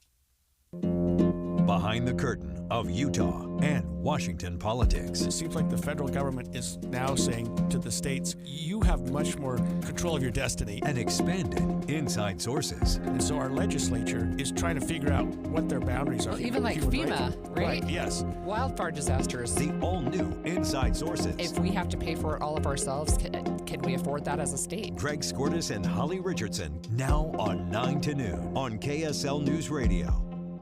When you crash your car, you get it fixed. When your computer crashes, you get a new one. But what will you do if you've been saving in a 401k or an IRA and the market crashes? If you're in your 30s or 40s, you'll be just fine. But if you're in or near retirement, you could be in trouble. Mike Stevens and his team at Capital Wealth Advisors are here to help. They can run a risk analysis to see if you're too heavily invested in the market. Don't let the ups and downs of Wall Street control you or your retirement dreams. Call 801-210-5500 today to schedule your risk analysis with Mike Stevens and the team at Capital Wealth Advisors. That's 801-210-5500. Crashes happen. Question is, are you ready? Capital Wealth Advisors, 801-210-5500. Investing involves risk, including the potential loss of principal. Advisory services offered through Capital Wealth Advisors, LLC, a state of Utah registered investment advisor. Hi, this is Jason. And Kathy of Window World. We're here today for another episode of Baloney or No Baloney. Oh, Jason, are the cameras on? No cameras, Mom. This is radio. Oh. Today's category is new windows for $2,000 each. But if you buy today, they're only $1,500. What do you say, folks? Baloney or no baloney? Oh, that's baloney. Call Window World now for America's finest windows at an amazingly affordable price at 281-8111. Window World.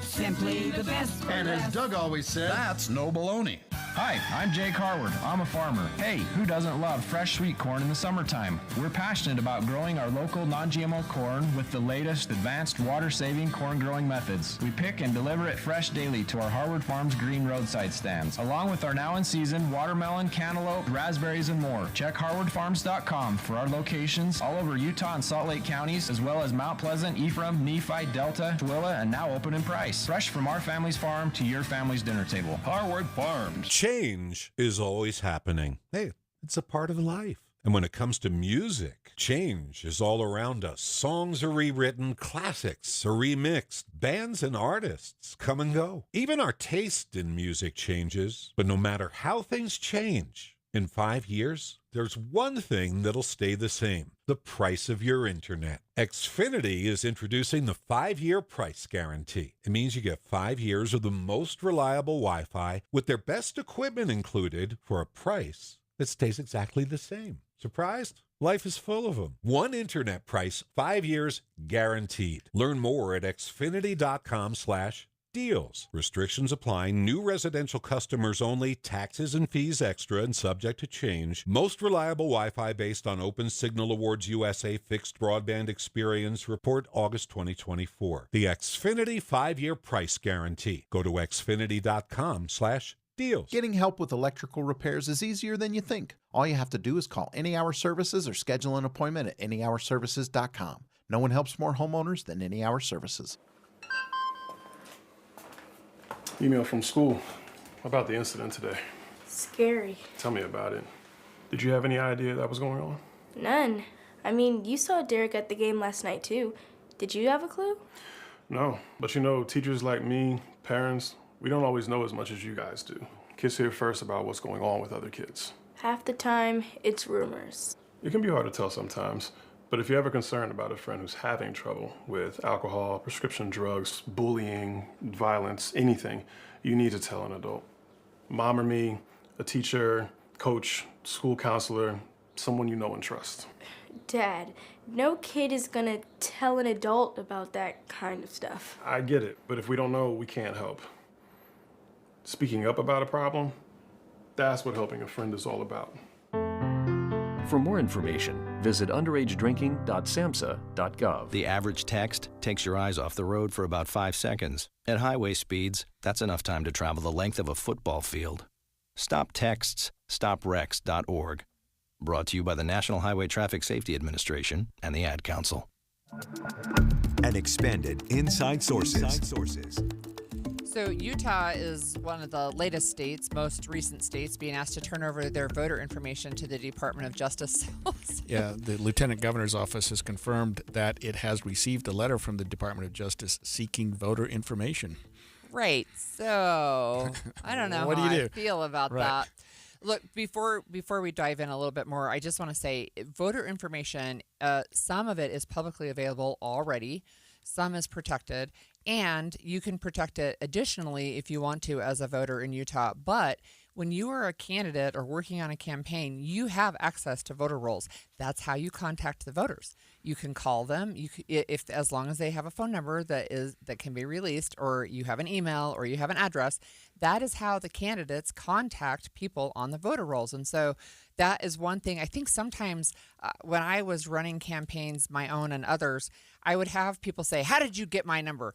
It's on your voter roll, right? And so we're reaching out to make sure you get to the polls. Yeah, let's get a little more information about the federal government's investigation from KSL News Radio News Director Becky Bruce. The federal government is investigating election fraud, and Utah is just one of several states being asked to hand over the information. The Lieutenant Governor's office confirms they received the letter earlier this month. In a statement, Lieutenant Governor Deidre Henderson didn't say the state would for sure give up the records. Instead, she said her office is working through the request with legal help and will provide what information federal and state law says they can provide. Utah voter information is partially public and partially private. You can find out the names of registered voters and typically their party affiliation, but other personally identifiable information is protected by state law. Becky Bruce, KSL News Radio. So Utah's not the only state, right? This has been going nationwide, and there are at least 2 states, and one of them has a Democrat as the Secretary of State, which acts as the same role as the election officer, and New Hampshire, so that's Maine, and New Hampshire has a Republican in that role, and they both have said basically go take a hike. Yeah, and so it's interesting you talk about voter information because that carries different levels. Did you vote is something that you would think is personal, but it's not necessarily personal. Who you voted for absolutely is. That's personal. So voter information is looking back and say, well, Skordas, you voted on this election, you voted on this one, you missed that one. That's something that some of us think is private and should be personal, but it's not necessarily. And in part because that's part of the election integrity, to find out if a person voted, to find out who's voting and who's not, and making sure that their vote is counted. But it's absolutely sacred who you voted for. We're never going to get to that point. Well, there are Probably. some people saying maybe we should make it public, but look, one of the things that people use when they campaign, and you're a voter, right, is they look at that information of, are you a primary voter? Do you vote in the primary, or do you only vote in the general elections? Do you vote in every general election, or do you only vote in the presidential year, right? So people have different voting habits, and my family, we're high propensity voters, which means we vote in every primary. Not all of us in our household that are voters, but I do, and I'll vote soon in this year's municipal election. The election deadline is the 12th, and I hope this weekend to stick my ballot in the mail.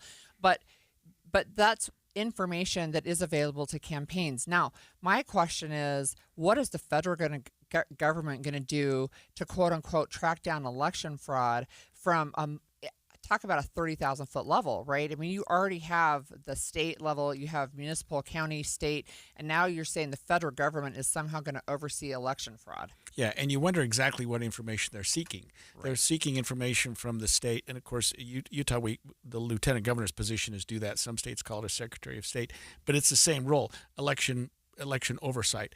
And they have the information that the federal government wants to get, the Department of Justice wants to get. This whole election fraud thing has just gotten so that we continue to hammer it, and more people seem to still think that there is election fraud. I think we do things so well in Utah, and we've had, for example, people get upset about mail-in voting. It's something we've done in Utah for longer than most any other state, and without any problem. Yeah. So I don't know why Utah is specifically being asked for this information, but it's not every state. It's just states that have been received this letter from the Department of Justice saying, "Hey, we need some information." Utah is now on that list. I suspect that it'll roll out across every state, but again, it's interesting, and the vote by mail things, we do have a deadline that is different in the state of Utah. This is, we'll talk about it more next week as we come up against the deadline, but that really is the idea that you have to have your ballot, instead of having it be postmarked the day before the primary, it actually has to be in the hands of your county clerk by 8 p.m. the day the polls close on the primary, which means you cannot mail it the day before and have assurances that it will actually make it. So another question that we're going to have to address here, and apparently at least 2 states think they have, is when you get a request for information from the Department of Justice, can you say no? Can you say no? Right. What is your response? Yeah. I mean, if you're an election clerk and you say, well, wait a minute, that's proprietary to our state, that's personal, we choose not to give you that information, what pushback are you going to get? I mean, it's the Department of Justice. It's not like, some newspaper outlet or something. Look, sometimes for me, my response is this an order or is this a choice? Do I get to choose this, or must I comply? And right now, it's just a request. Right now, it's a request for information, but I guess if you don't submit it, they can issue some sort of subpoena or something like that. So, I suspect that voters are mixed on this, that some are okay with that information being shared and some are like, absolutely not. So that wouldn't surprise me to see that. But one of the other things that we'll talk about in the next few minutes is the idea of our health information being shared. And the Trump administration this week announced that it was launching a new program that will allow Americans to share personal health data and medical records across health systems and apps run by private tech companies. I promise I can't see a problem with this. Yeah, I know. Well, I mean, maybe some of us didn't see a problem with sharing DNA information either. I know. Or I was voter sarcastic. information, like who cares if you voted or not? I mean, it is a question, and we both understand both sides of this. Did you vote? Yeah. Who'd you vote for? No. Right. Do you have personal health information? Yes.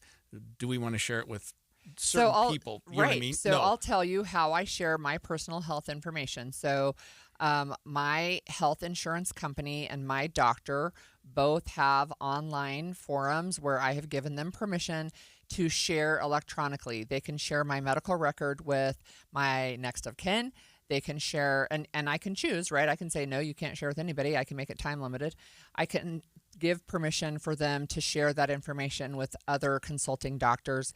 But this idea, you've got 60 companies, including major tech companies like Google, Amazon, Apple, United Healthcare, CVS Health.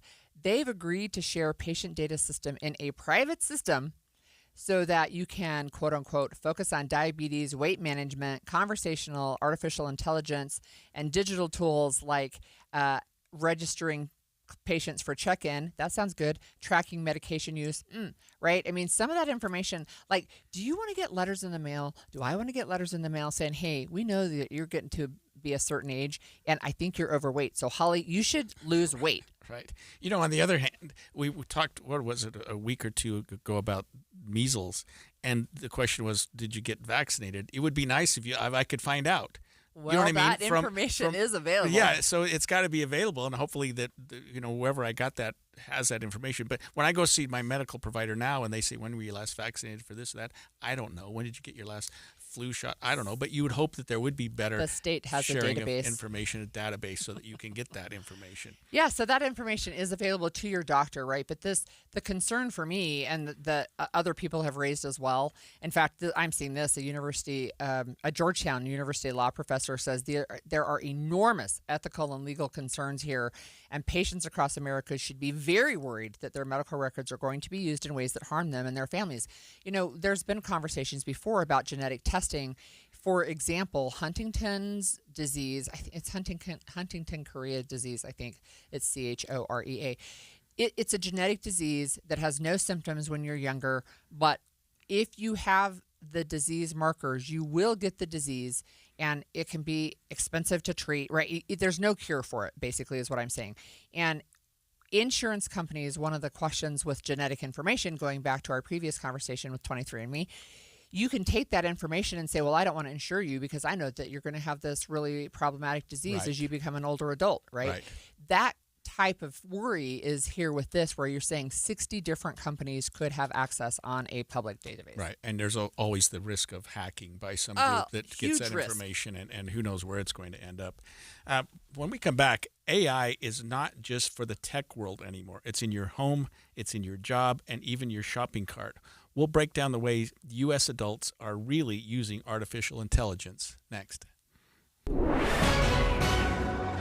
10:30 at KSL News Radio. I'm Amanda Dixon. KSL's top story this hour, we're learning a 17-year-old girl was the driver who was killed in a crash in West Valley City last night. This happened around 7 o'clock on 3500 South at about 4700 West. Witnesses did report that the driver was driving at a high rate of speed outside of the normal traffic lane, coming up the turn lane and then kind of dipping quickly into the traffic lane. Traffic was stopped at the time. West Valley City Police spokesperson Roxanne Vianuku says the girl rear-ended a pickup truck, which was forced into another car. Nobody in the truck or the other vehicle were hurt, but police believe the girl was killed on impact. Our top national story this hour from ABC News. Many of President Trump's new tariffs kick in tomorrow, but some small businesses are trying to stop them before they start impacting their business. The case is being heard by 11 judges on the D.C.-based Court of Appeals for the Federal Circuit. An attorney for the Justice Department was put through his paces by the judges as they pressed him to defend the president's use of emergency powers to impose the new tariffs. Several questions from the bench focused on the fact that the word tariff isn't even in the law the president's been relying on. No matter how the judges rule, the losing side is expected to appeal to the Supreme Court. ABC's Stephen Portnoy reporting. Your money at this moment, the Dow is up 20 points at this hour at 44,481. Coming up, warm and breezy today. KSL weather is next. KSL News Time, 10:31.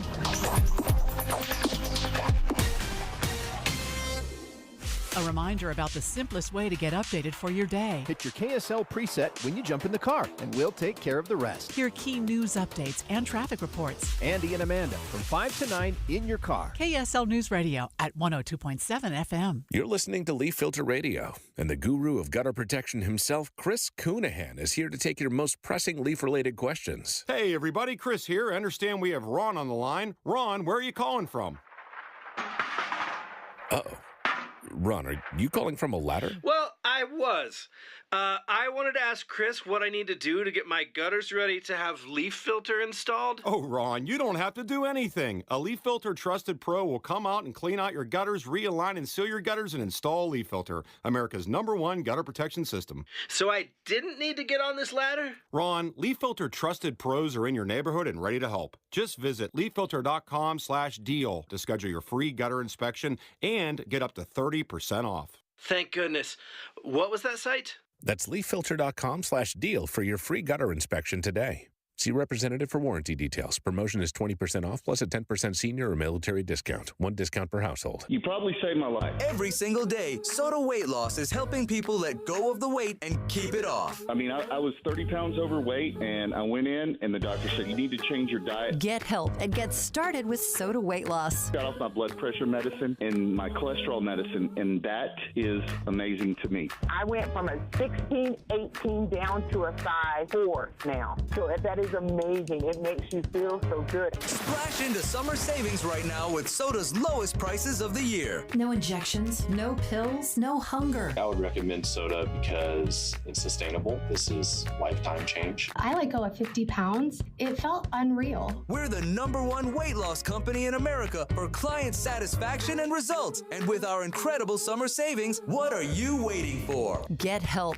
Get results at sodaweightloss.com. That's SOTA weightloss.com. Soda is, say it with me, state of the art. I'm Ed Evans, CEO of Consumer Cellular. We're dedicated to serving people 50 and up like me. Our needs are different. Big Wireless wants us in an unlimited plan, but if you're not using all that data, you're probably getting used. At Consumer Cellular, we're focused on affordable, reliable plans, including data that suits your needs, not ours. Our plans start at just $20, and you'll get the best customer service in the business. Call 1-888-FREEDOM or visit consumercellular.com/facts. Plans include $5 credit for auto pay and e-billing. See site for additional facts. If you didn't think skipping breakfast was a big deal, you'd be right. Before. But now, Wendy's has Buck Biscuits. We're talking sausage, egg, and cheese biscuit, bacon, egg, and cheese biscuit, or even the Honey Buddy chicken biscuit for just $1 each. Seriously, you can get all three if you want. They're just $1, so you'll never skip breakfast again. If you're smart. Breakfast for $1? Gotta be Wendy's. Limited time only. Price and participation may vary. Limit 5 qualifying items per transaction. Not valid in a combo while supplies last. Traffic and weather together, brought to you by Mountain America's Double Rewards credit card promotion. And here's Heather Kelly. Well, we've got a crash in Ogden. This is on Harrison Boulevard southbound at 46th Street. It is blocking a couple of right lanes. Traffic can still get by in the left lane, but it's causing a bit of backup in the area. And then if you're coming out of Weber and Davis counties on southbound I-15, you're going to have your slowing from Kaysville to Farmington due to lane restrictions.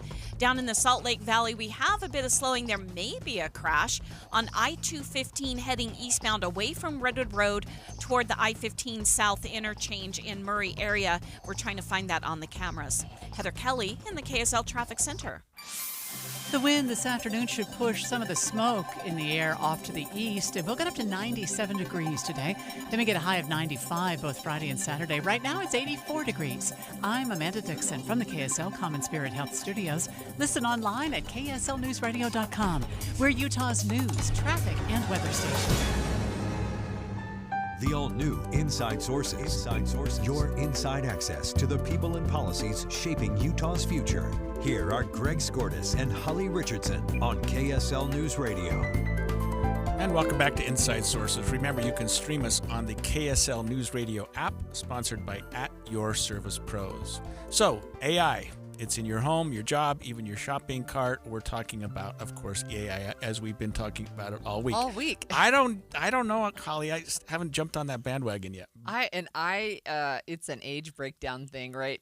I didn't even know you could use AI for your shopping cart. I guess you could say, get me a recipe and make a shopping list. Text me. I don't even know. So there was a new study that caught my eye. This is from the Associated Press, and it said 60% of Americans overall use AI to find information at least some of the time. So I do, right? I'll use it sometimes, but 74%, so basically 3/4 of those under 30 are using it regularly. So information is the number one thing, but it's coming up with ideas and work tasks and helping to write emails. So the other day we talked about using AI in a job search, right? And you asked, well, could it do a cover letter or customize a resume? Yes, of course it can do that, right? And one of the things that was outrageous that our producer Caitlin noticed was people are using AI prompts to give them answers as they're actually interviewing. So that's kind of wild. And Caitlin's joining us because she can represent the young generation, right. AI, the 74%. I think this is very interesting. As I was kind of reading the article, there were different things mentioned, like searching information was one of the top things, but I also saw, photo and video creation and brainstorming was very popular among the younger generation, which that is something that I use very often. I have mixed feelings about AI, but I do believe it is a very strong tool. People may just be afraid of it, but the reason I have mixed feelings is because I worry that, if we're just talking about the creative field outside of this job, I do photo and video and social media work and stuff like that.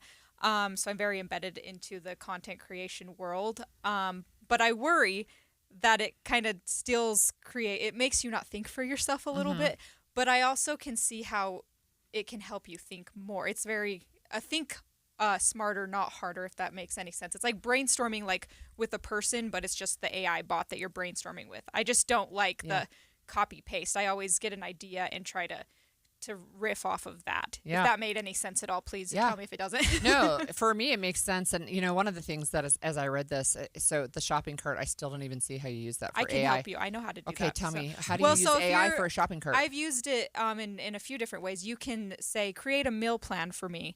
And if you have specific dietary needs, like gluten-free, or I just want chicken and turkey in this meal plan, it will kind of create a meal plan, a recipe book, and even a shopping list to go for that. So you can kind of get guidance on that. You can also say, I have these ingredients. What meals can I make? And it can just kind of give you ideas in that way. So I guess I'm thinking, it sounds like you can do on your computer, right? You can type that in and assume that AI can come up with whatever. Yeah, it's like ChatGPT, Microsoft Copilot, any of those that you can use. Interesting. So I guess my fear, Caitlin, is this. The legal profession has taken a pounding with AI. And so for me personally, I write motions, I write briefs, I write letters, and I think I don't want to be that attorney that ends up on KSL News Radio because he or she gets busted using AI. So this is crazy. I've never used it. I don't use it. I don't even have whatever called app or whatever. What am I missing out on? Well, it's just a matter of, it's like that brainstorm. But I agree with you. There is a fine line there. And that's why, because I worry about plagiarism. We work in journalism. That's why it's not something I use to write, really. I just, in my video work, and if I'm making a video for myself or doing social media for my freelance and whatnot, I try to brainstorm ideas. But I'm not like I said, not a copy paste, because I don't know where they're pulling it from. But it does kind of just spark the idea of like, oh, that's interesting the way they did that. You can also create like photos and videos with AI now. And so in my world of photo and video, I worry about copyright, about where they're stealing that from, and maybe it's not being stolen, I don't know, but that's something like I've used it when I've created YouTube thumbnails to brainstorm an idea for a thumbnail. I don't know if I'm speaking a different language to you, but it's just the image that you click on when you see a YouTube video. But it just, for me, it sparks it. But like I said, other people are probably just using it, and it kind of worries me because it's all going to be generated AI content, and nobody's going to be original anymore. It's so interesting to me. It's just such a shift, right? And so one of the things yesterday that our 10-year-old showed me. She showed me a little video, and it's got these cute little doggies, and they look real. And we watch dog videos because they're fun, right? Mm-hmm. So she showed me this little video, and it's these little doggies, and she said, this is AI. And then as I looked at it, it was like totally miniature, smaller than a fingernail because they were scrubbing a human fingernail. It's like, well, clearly that's AI, right? But she uses AI all the time, and it's like, oh my gosh, Kate, you gotta stop. Yeah. She does it for skincare routines as a 10-year-old. Yeah. Right, which is wild. And in fact, our son who lives at home with us, he said to her, he goes, can you create a morning routine for me? Mm-hmm. And she did, but she did it using AI. What are recommendations for a 30-year-old male? Yeah, right? this is the think smarter, not harder. It can be that tool for you, or it can even, like, if you take notes, organize your notes for you. People use this when they're in school, or just anybody taking notes. There's so many ways to use AI if you are in any workplace as well. But I feel like there's that fine line, even in school though, like writing essays. Things like that. That's something I know that, schools have been trying to figure out how that works. But yeah, I think it's very interesting, and I love it as a tool though. So I want to go back to something you said and tweak it with something I said. You developing a meal plan, turkey, chicken, whatever, maybe gluten-free, maybe Mediterranean. I would be afraid that I'm going to start getting flooded with ads and promos for that kind of a thing. Yeah, you probably will. On the other hand, I have information that's private that I wanted, if I wanted to write a brief, and I don't understand how I keep that private. You know what I mean? If a client gives me information, but I want AI to help me develop a plan or a brief or something based on that. I probably wouldn't put that one into AI if it's, confidential information, honestly, that would be concerning to me because you are putting it into an internet. That's what I mean. Right. Yeah, You have to use that's something the fine line proprietary. there. Yeah. To, like, for me, it's very general. It's like, hey, rewrite this sentence. Right. Or help me draft a video outline about this topic. And I just when I use it for that reason, it's not going to hurt anybody. My information's not getting out there. I don't know. Maybe it's tracking other things, but it does help. So ChatGPT is considered OpenAI, which means really it's not proprietary and anybody can come take information from that. And so it has learned by what's out there. And certainly there have been actors and writers who have said, look, they're taking my creative content and they're trying to train AI on that content. But I'll say, for example, as a writer with my newsletters, or not my newsletters, but the articles that I write for the newspaper, that's all public information now. And so I could tell ChatGPT, go read every article I've ever written on a refugee and then write me a haiku in my voice, right? And it could do something like that. And it would. Yeah. It would. And it's impressive. I'm impressed by AI most of the time, but I'm worried about okay, is there am I stealing this content from somebody else? But it's just a brain, and you kind of train AI, as you said. Like ChatGPT, the more you use it, and it kind of gets to know you better. But yeah, I don't know. As you say, anything with personal information, You're going to have to pay some private company to do private AI. Not for lawyers, unless they use it. I don't know. I'm not. Yeah. It's not my qualification. Yeah, to talk I guess about. I need to learn more about open and closed source and how you can keep information private. You pay for it. Yeah, interesting. So I'm going to have you teach me AI. Okay. I'll teach you today. I have multiple things on my phone. Good idea. When we come back, 11 hours. That's how long an Ogden man reportedly crawled and dragged himself in the Uinta Mountains after experiencing a side-by-side rollover. I have a broken left tib and fib, 2 fractured ankles, a couple broken ribs, dislocated stuff, and bruises and scratches everywhere you can have it. I wanted to give up every time, all the time, but it's like either I die here or I figure it out how to keep going. We learn more about this story of survival after the break. I am not a rich woman, but I feel like a rich woman every time I go in my closet. The best, hands down, present I've ever received was my husband secretly redid my closet with Closets by Design. So now when I go in there aren't all these shoes just junked on the floor. They're neatly sitting on their shelves. And my necklaces are hanging on their individual hooks, and earrings are in their little squares in this soft drawer that pulls out. It's just gorgeous. In fact, he saw how much I loved it. He had Closets by Design redo the garage. So now all the stuff, the tools, the toys, the junk is all in cabinets. When you open our garage door, you see cars. That's it. It's amazing. The things that Closets by Design can do, and it's going to save you money right now because you get up to 40% off plus an additional 15% off with 18-month financing. You can do so much with your closet, much more than you realize, with this wonderful Utah company, Closets by Design.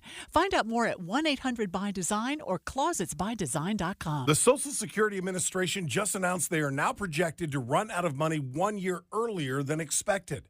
Benefits could be cut by as much as 23%.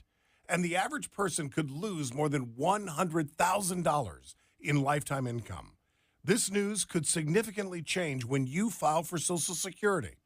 Discover how you could get every penny out of your benefits with a free Social Security analysis from Boss Retirement Solutions. If you've saved more than $300,000 and have not filed for Social Security, schedule your free analysis now by calling 801-896-9622. This free, customized analysis could help you get every penny out of Social Security. Call 801-896-9622. That number again, 801-896-9622.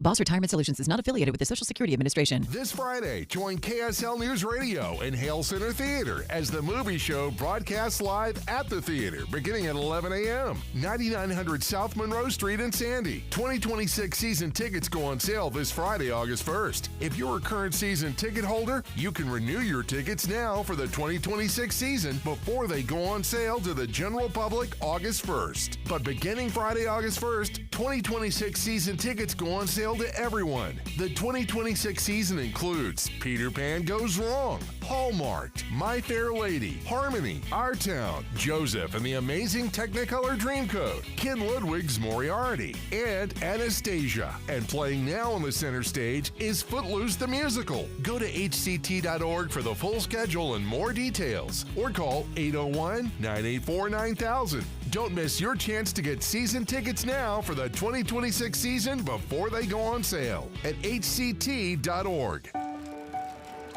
The power of we believes in you. It advocates for you. It completes your circle. It makes sure you have the strongest circle possible.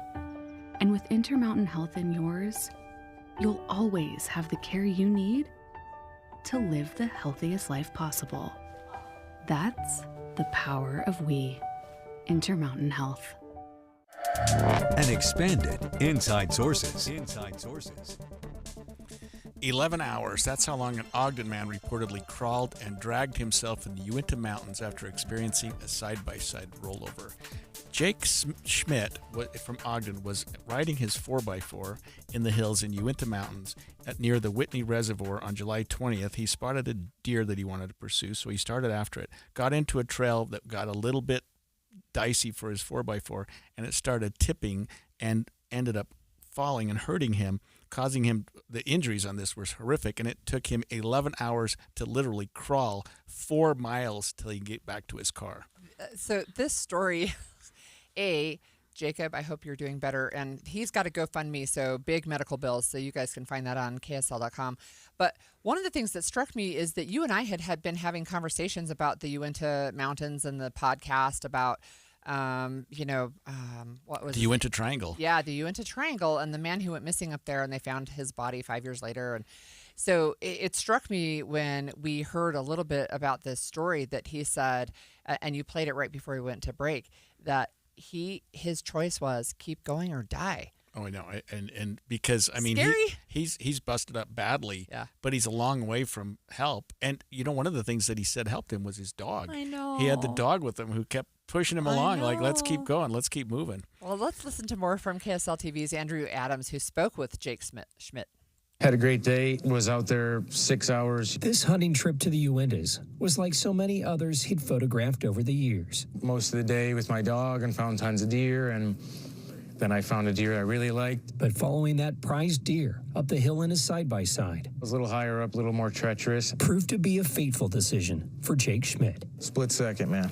My rear right started to fall. That's when I realized, there's no hope, because I'm just slowly going over like a capsizing ship, and it just went with me and my body. The side-by-side rolled, eventually ejecting Schmidt and leaving him badly injured. I have a broken left tib and fib, 2 fractured ankles, a couple broken ribs, dislocated stuff, and bruises and scratches everywhere you can have it. It was getting late, and it was up to 4 miles back to his truck.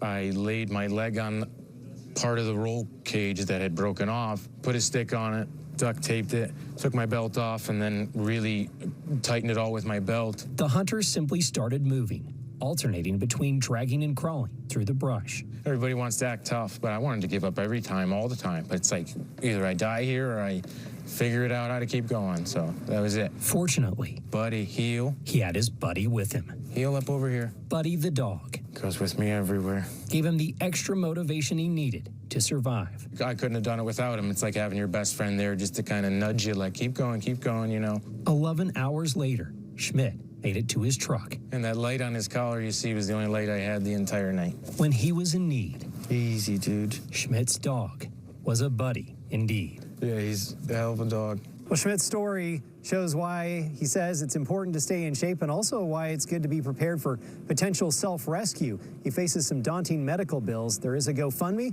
We'll have information on our website, ksltv.com. So, this story, again, he had to splint his own leg. He had no light. And so you asked me before we got on the air, what about his cell phone? Well, he rolled like 15 to 20 times. Can you even imagine? So that cell phone could have Couldn't been find anywhere. it. Right. He knew he was injured, and so the dog had a little light on his collar, and that's what he used. But Buddy the dog was really a buddy and helped nudge him along and encourage him. And it's like, oh, what a story. And he had a broken tibia and fibula, the lower bones in the leg, 2 Yep. broken ankles. So he wasn't walking anywhere No. with crutches, with anything. So he splints it with a piece of the roll bar off of his side-by-side just to keep know. it from moving around. And some duct tape and some a duct belt. tape. And then he starts crawling. And he knows he's a long ways from support and his own vehicle. It's like something like 4 miles. Yeah. And it's not like a nice, pleasant dirt road either. I mean, was he's got crawling to through crawl brush. through all kinds of things, and it took him 11 hours. And even that seems fairly quick. I mean, he must have kept moving. He must have been moving the whole time. And it was during the night, right? And so in the story we just heard from Andrew Adams, it said he made it back to his truck. What he wasn't able to include right there is he drove his truck then to where he could find a diner and ask for help and ask for somebody to call 911 to get him some help. Yeah, I mean, what an interesting story, and it's interesting in terms of what we have been talking about. Just the whole Uinta Triangle thing. Safety. Dave Cowley, who has been with us and talking about that, and the man that died up there, they lost him for a long time. It's really. I listened to that whole podcast. It's made me want to go into that area. It's made me want to go hike in that area, and I don't hike alone, but it's made me kind of want to go hike alone. But then you hear a story about Jake Schmidt, and you think, okay, or even the man that was killed in that particular podcast. If you are alone, and something happens, you're very alone. And if you don't have a cell phone or something like that, well, or if you do, but you're either out of range or like Jake just said he lost his cell phone. He couldn't find it, right? So he couldn't rely on that. Yeah, and if he had the injuries were very serious, very serious. But had they included severe bleeding or something like that, or internal injuries or something like that, I mean, he doesn't have 11 hours to crawl. Right. He doesn't have, he doesn't have 2 hours. So there's nothing lucky about it except that he got out. But and that he really was quite smart. The story, and good for him for having the perseverance to say, I'm not going to die here in the weeds. And the dog continuing to say, come on, one more step. Look, I think we've talked about this several times. I was not a dog person, but now I'm a dog person. And so now stories like this are like, oh, it's so sweet. His dog helped save his life. This story, actually, I saw an article. So I've seen local articles about it, but I just saw today, People Magazine has picked it up. So national now, people are saying, hey, this guy crawled 11 hours to get out of the mountains. And then 11 hours later, he gets to a car. What do you do then? I mean, you got to get in the seat. You got to push the pedals with broken ankles and a broken leg. And, of course, I think when he saw the car, he probably realized, I'm going to make it. I'm going to be okay. Even though he had to drive the car to the local diner. And I can't even imagine what the guests there thought when a man walked in, busted up as he was, and I'm sure he was filthy, and say, get me some help, and I'm sure they did. And I'll bet even the ambulance crew was saying, "What happened, and how did you do this?" Right. And adrenaline will carry you a long way, but still, I mean, this is again a story that really stuck out to me because A, of his perseverance and bravery, and B, just gosh, sometimes stuff happens, and sometimes you can be prepared, and he was prepared. He'd been up there a lot. He was in shape. There were lots of things that he had done right, and then he hit an area where it started to slide, and he couldn't stop it. Yeah, and if you're on one of those side-by-sides and they start to go over, not that it's ever happened to me, I have been in them numerous times, but I can't even imagine what that's like when you reach that tipping point and you realize it's going over, because it's going over maybe on top of you. You're going to get thrown from it or something like that. Yeah. Another thing you have to think about is this. He's down, he's on the ground. Some of us would have thought, okay, which way do I go? Where's my car? He must have been familiar enough with the area. Yeah, because there's no indication that he felt like he was lost, right? That I have seen at this point. He does explain in some of the media stories about Buddy a little more. So we know Buddy the dog had a light on his collar, but he also would go a little bit ahead of Jake and then just wait for him. And it was like motivation for Jake to catch up and then be back with Buddy, and then Buddy would get up and move a little further, right? So he was kind of leading him along too, and maybe knew the way. And maybe knew the way. Yeah. You know, that's one of those things when we talked about you into Triangle and preparation. I don't even know how you prepare for something like this. I mean, you're in a situation driving your four-wheeler. You think you whatever happens, you can just walk out. But when you can't, how do you prepare? Yeah. I don't know. Maybe I'm not second guessing anything here. I don't know how you could have done anything differently. So Buddy was with him. So where was Buddy? He was in a kennel. So he rolled too, but he didn't end up getting injured, Buddy the dog. So he was able to help his owner, right? And Jake had to get to the kennel to I don't know. out. I don't know. I mean, he had to, unless it just broke apart or something like that. It may have, because we know the robot broke because he used it to splint his own leg. And you wonder where his cell phone was. If it was in his pocket or something, it would have been a different story. I don't know. Sometimes you keep it out. Maybe it's doing GPS for you or something like that, and it's on your handlebars or something like that. He didn't have it. So, you know, when we talked with Dave Cawley about being safe in the Uintas, he said you have to have. He felt like to be able to go up and do the story, the people at KSL are like, you're going to carry this basically geolocator, right, where if you're not checking in like on a regular basis and we see like you're not moving, we're going to send help, right? So there's ways to track it. And of course, because he was able to make it out, I don't know how long it would have been before somebody said, hey, he didn't show up like he was supposed to and send people out to search for him. I know that would have happened. Yeah, and just working in the ski industry, which I do, people get lost. They always have these beacons. You can find them. You can.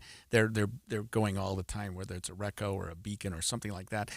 But you can't just do that out in the field necessarily. Although in this day and age, it's much easier to have some device that you carry that people can find you. But again, if you don't have the device with you or it's thrown off off your four-wheeler, people don't know where you are. Yeah, that's 4 right. hours later when you start doing the hike. Wild.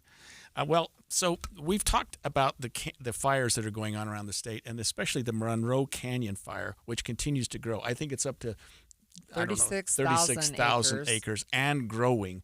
Well, this one's getting a little personal, and I'll tell you why after the break, but it's causing evacuations. It's causing power to be out. We'll have a special guest with us after this break to talk to us about it. Stay with us on KSL News Radio, and remember, you can stream us on the KSL News Radio app, sponsored by At Your Service Pros.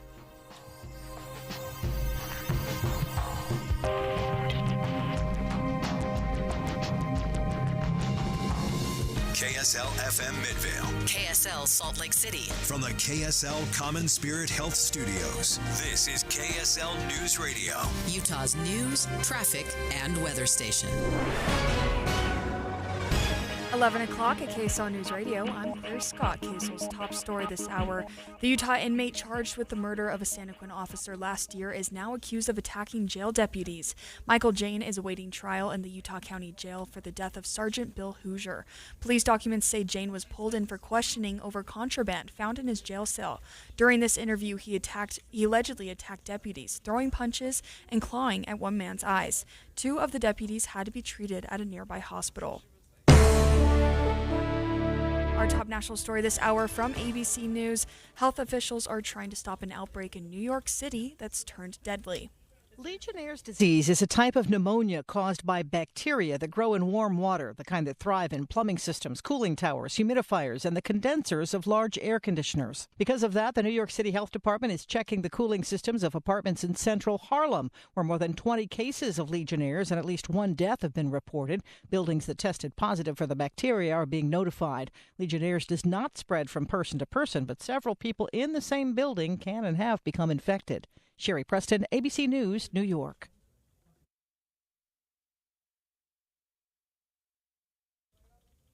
Your money at this moment, the Dow is up 40 points, the S&P is up 33 points. And coming up, Breeze continues today. KSL Weather's next KSL News time, 11:01.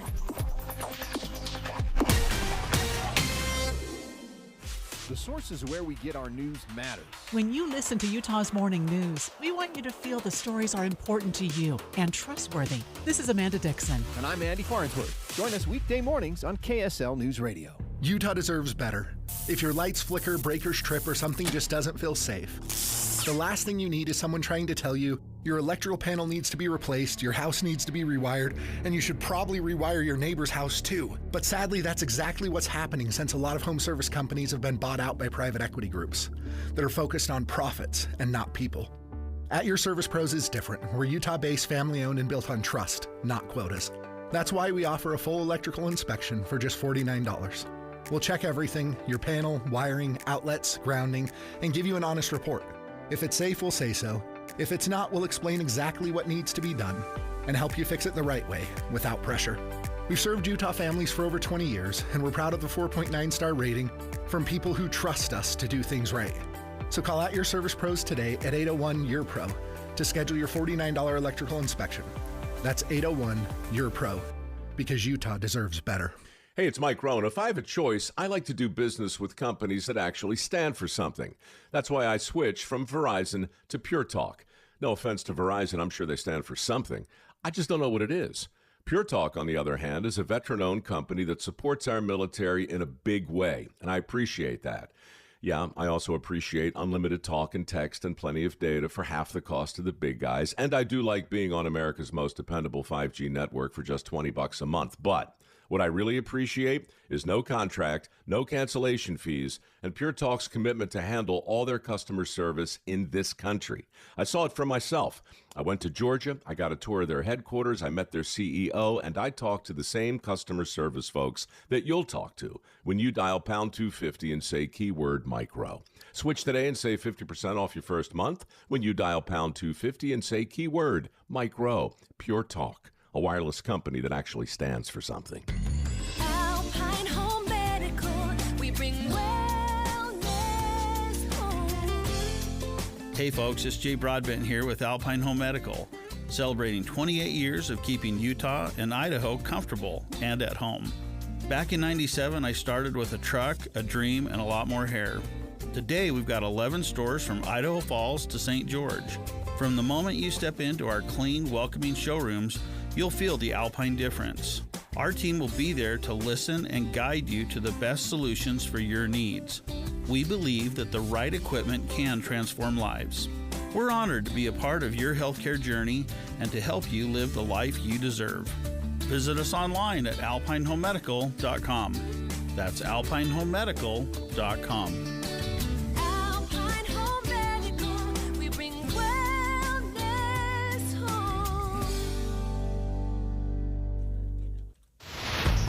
Traffic and weather together, brought to you by Mountain America's Double Rewards credit card promotion. Here's Heather Kelly. Most of the issues today are in canyons. We've got a crash in Ogden Canyon. It's about a mile or so into the mouth of it, but it looks like it's affecting traffic in both directions. Traffic looks pretty stopped right now as you head eastbound from Fillmore Avenue into the mouth, again about a mile into the canyon. And then if you're westbound trying to exit Ogden Canyon, you've got almost 2 miles of backup trying to exit there. And then if you're in Little Cottonwood Canyon, they have alternating traffic. Only one lane total is available. So sometimes the eastbound traffic is allowed to go through, sometimes it's the westbound traffic, but that is causing delays. And then you're very slow southbound I-15 from Kaysville into Farmington due to lane restrictions. Heather Kelly in the KSL Traffic Center. A high of 97 today with breeze. The smoke is dispersing, and tonight we'll see some cloud coverage. Tomorrow, mostly sunny and breezy. Right now, it is 90 and sunny. I'm Claire Scott from the KSL Common Spirit Health Studios. Listen online at KSLNewsRadio.com. We're Utah's news, traffic, and weather station. The all-new Inside Sources. Inside Sources. Your inside access to the people and policies shaping Utah's future. Here are Greg Skordas and Holly Richardson on KSL News Radio. We've been following for about a week and a half now the Monroe Canyon fire. It continues to grow, leading to more evacuations and power outages across Sevier County and some of the neighboring counties. Yeah, so one of the things that we pointed out yesterday is it had grown from I think 8,600 acres when we first started talking about it last weekend. On Friday, it was 25,000 acres. Yesterday, it was 31,000. Today, it's 36,000. Right? It just is continuing to balloon. Yeah, let's take a moment and learn more from the status of the fire from KSL News Radio's Alexandria Bonilla. Incident managers say it's hard to keep up and stick to a plan when the fire is so unpredictable. Groups actually had to pull back after high winds and low humidity helped it grow. They said it's not normal fire behavior, and right now they just want to protect as many buildings as possible. Lieutenant Governor Deidre Henderson also attended the meeting. This one is bad, and it's a worry. And as we've been watching, we've been, like I said, it's a roller coaster. We feel a little bit better one day, and then the next day we become alarmed. Residents in Burrville and Monroe Canyon are now being asked to evacuate. Alexandria Bonilla, KSL News Radio. So I told you last week before the holiday that my wife Rebecca and I were going down to our place in Torrey, which is just east of this canyon. We didn't think it would be an issue at all. And what happened was I went down there in part because I needed to go visit a prison in Nevada, near Las Vegas, at a little town called Pahrump. But to get from Torrey to the highway, I had to go through this area called Cousharam, the town of Cousharam. It's and near the site of the fire, and it was like you could hardly see. There were places where the smoke was so thick. But I remember thinking, well, it's far enough away from home that it won't be a problem, and went down to the prison, came back. It was growing, of course. It continued to grow. Came up to Salt Lake again, but I left my wife down there in Torrey thinking things will be great. Well, yesterday she sends me a text, which is a prompt from the local power company saying, hey, we're going to have to shut off the power. And in fact, I think they did. I don't know if it's back on yet, but Rebecca joins us from Torrey. Do we have power? No, and I am speaking to you from my phone in the car with the engine running, so my battery doesn't run down. But we have no power. Garcane has done a great job of keeping everyone informed, but until they get out to the site and see what the damage is, no one knows how long this is going to last. Well, Rebecca, just share with our listeners, if you would, what do you see when you look outside? What is it like being down there right now? I can't see the fire from where we are. The air quality can get kind of bad. It depends on which direction the wind is coming from. But, this, I think, was partially a precautionary matter on Garcane's part, but also because they did lose, I guess, several transmitters in that area. So, I'm here for the duration and watching my cell phone battery dwindle as we speak. We won't keep you on too long. And by the way, the truck battery may not last too long either, if that's what you're living off of. So how long has the power been out? It went out yesterday about 2 o'clock. Wow, that sounds hot to me. It cools off. It's high desert. We're 6,000 feet above sea level, so it's not too bad. So do you anticipate staying down there just riding it out, or are you waiting until you get an evacuation order, or what are you looking at?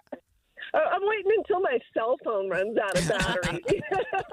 I could handle everything else, but it does make me feel vulnerable not having a cell phone. And, of course, we don't have a phone landline. I'm thinking of investing in one of those rechargeable batteries that you can use in circumstances like these. Yeah, so there's no generator or anything like that down there either. Are the neighbors helping each other, or have you kind of just holed up in the house by yourself? We have great neighbors, and if I needed help, I could get help. And you could tell which families have generators and which ones don't at night, because the ones with lights in the window were prepared. Is the smoke such that getting outside, I know you like to get out, you like to do hiking during the day, is it? Do you feel unsafe with the air quality out there right now? Not terribly unsafe, but I certainly wouldn't go jogging in this kind of, with this kind of air quality. I understand it's like smoking half a pack of cigarettes, but I'm comfortable taking the dogs out for a walk and getting outside. It's not as bad today as it was yesterday. It really just depends on the direction that the wind is coming from. So do you have any kind of idea whether you would end up being under evacuation orders? Is, again, that dependent on the wind? Yeah, and I think we're far enough away, but I say that not knowing for certain that I don't need to worry about evacuating. But given how rapidly this fire moves and how unpredictable it is, I'm not ruling that out as a possibility. And some of the electrical equipment that's run by the local power company there has gone out of service or blown up or something. What do you know about that? just that they've had to shut down certain, sections of their power grid, and they have to assess the damage that was done by the fire to their transmitters. And that's the only information we have. They call us when they have updates. Garcane is a co-op, and they have 65 employees. And I have to hand it to them. They've done a remarkable job. If you call them, a human answers the phone. But when you consider the huge territory that they cover, 4 national parks and like I think 2 national monuments with 65 employees, they have a big job on their hands right now. Yeah, thank you so much for joining us, Rebecca. I really appreciate it. And by the way, Rebecca, the power works great in Eden. So when you get home, we got you covered. Maybe I'll come down and pick you up. Thanks again. So I told you that the fire was at 36,000 acres, but my information was a little old, and I've seen an update. It grew by 11,000 acres in the last 24 hours, and it's now 48,000 acres because of the wind. Yeah, Lieutenant Governor Deidre Henderson attended a community event down there, or a community meeting about the fire. This one is bad, and it's a worry. And as we've been watching, we've been, like I said, it's a roller coaster. We feel a little bit better one day, and then the next day we become alarmed. And fire crews also met with the community yesterday to talk about the current situation. We've got over 1,000 people on this fire, boots on the ground, and we're throwing everything at it. That aircraft is flying nonstop, and it is just not stopping this thing. And the fire has become, and we talked about this before, it's become multiple fires. Right. And you even talked about the fact that some of the embers are going so far that they're creating fires down the road. That's right. I heard this morning on the drive-in on the news show, the morning news show, that they are jumping a half a mile because of the wind. And so you can have a spark from one area, jump a half a mile, to have another new start. But again, updated information, which is brand new this morning, 11,000 acres in the last 24 hours. It's now over 48,000 acres. And it was 0% contained. It got up to like something like 9 or 10 or 13%. And now it's going back down. I think largely because it's just continuing to grow, right? And the wind is not super, super favorable. In fact, it keeps shifting and blowing. So. And we had crews of, there were several hundred there last weekend. I don't know if it's now grown there's at all. 1,000. The community meeting. From different states and people down there doing what they can to make the best of this. It's just a horrible situation. We're going to stay on top of it, and it's personal for you now. Yes. So, look, one of the things I've learned this year really is more about NIL, which is name, image, likeness. And it's basically the way colleges pay athletes. Wait, like what? I didn't know colleges paid athletes. They do now. Oh, my gosh. Actually, I think they had been doing it, but it just wasn't as on the up and up. Right. Anyway, there's a new poll that shows the way Utahns feel about this process. And you can listen to us live on KSLNewsRadio.com or on the app for KSL News Radio, sponsored by At Your Service Pros. And we'll be back. Listen to KSL for the new and traditional content you've always loved. There's the new Inside Sources, expanded from 9 to noon, and new expanded news coverage with Maria Chaleos on midday, noon to 3. And of course, the news and weather from voices you love, mornings and afternoons. Here are new traditions and the familiar ones on KSL News Radio, 102.7 FM and 1160 AM. What's up, everybody? I'm Mike Wilson with Any Hour Services, and if you have a drain that's clogged or backed up, after you've tried the plungers and products, the next step usually involves some kind of drain snake or cabling equipment. You see, sometimes the blockage is far enough down the line that you need special equipment that most homeowners just don't have. That's where the Drains Department at Any Hour Services can help. A drain snake can clear most blockages and get the water flowing again, and clearing blocked drains is what our Drains Department does day in and day out. So if you're a homeowner with a drain line that's clogged or backed up and you'd like one of our drain technicians to come and snake the line for you, it's only $29. Yep, you heard that right. Any Hour Services will snake any drain line with normal access for only $29. Sinks, showers, tubs, toilets, floor drains, laundry drains, even that sewer main line that connects to the city. We'll snake any line for just $29. For help with your drain issues, call Any Hour Services at 801-443-7700. You can Google Any Hour Services. You can even schedule online at anyhourservices.com. No one helps more homeowners than Any Hour Services. You probably saved my life. Every single day, Soda Weight Loss is helping people let go of the weight and keep it off. I mean, I was 30 pounds overweight, and I went in, and the doctor said, you need to change your diet. Get help and get started with Soda Weight Loss. Got off my blood pressure medicine and my cholesterol medicine, and that is amazing to me. I went from a 16, 18 down to a size 4 now. So that is amazing. It makes you feel so good. Splash into summer savings right now with Soda's lowest prices of the year. No injections, no pills, no hunger. I would recommend Soda because it's sustainable. This is lifetime change. I let go of 50 pounds. It felt unreal. We're the #1 weight loss company in America for client satisfaction and results. And with our incredible summer savings, what are you waiting for? Get help, get results at sodaweightloss.com. That's SOTA weightloss.com. Soda is, say it with me, state of the art. Hi, this is Doug Wright. For years now, I've been telling you about Kinetico soft water systems that use 2/3 less salt than the others. But I've never told you exactly how they do that. Well, there are several ways, so consider this as part 1 in a series.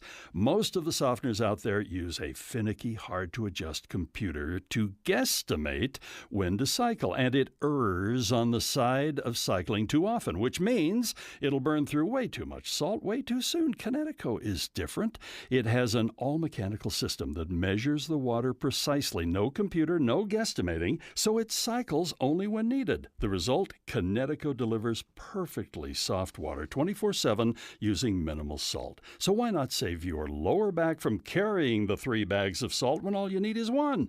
Call Northern Utah's authorized Kinetico dealer, Kinetico Quality Water Systems of Salt Lake. Call them now, 801-576-8600, or log on to softwaterutah.com and tell them Doug sent you. Get Mr. Mac's Performance Missionary Package. Includes 1 performance suit, 4 head collar stretch shirts, 3 ties, 1 mission belt, 1 pair of Echo or Johnston & Murphy shoes. All for just $695 at Mr. Mac.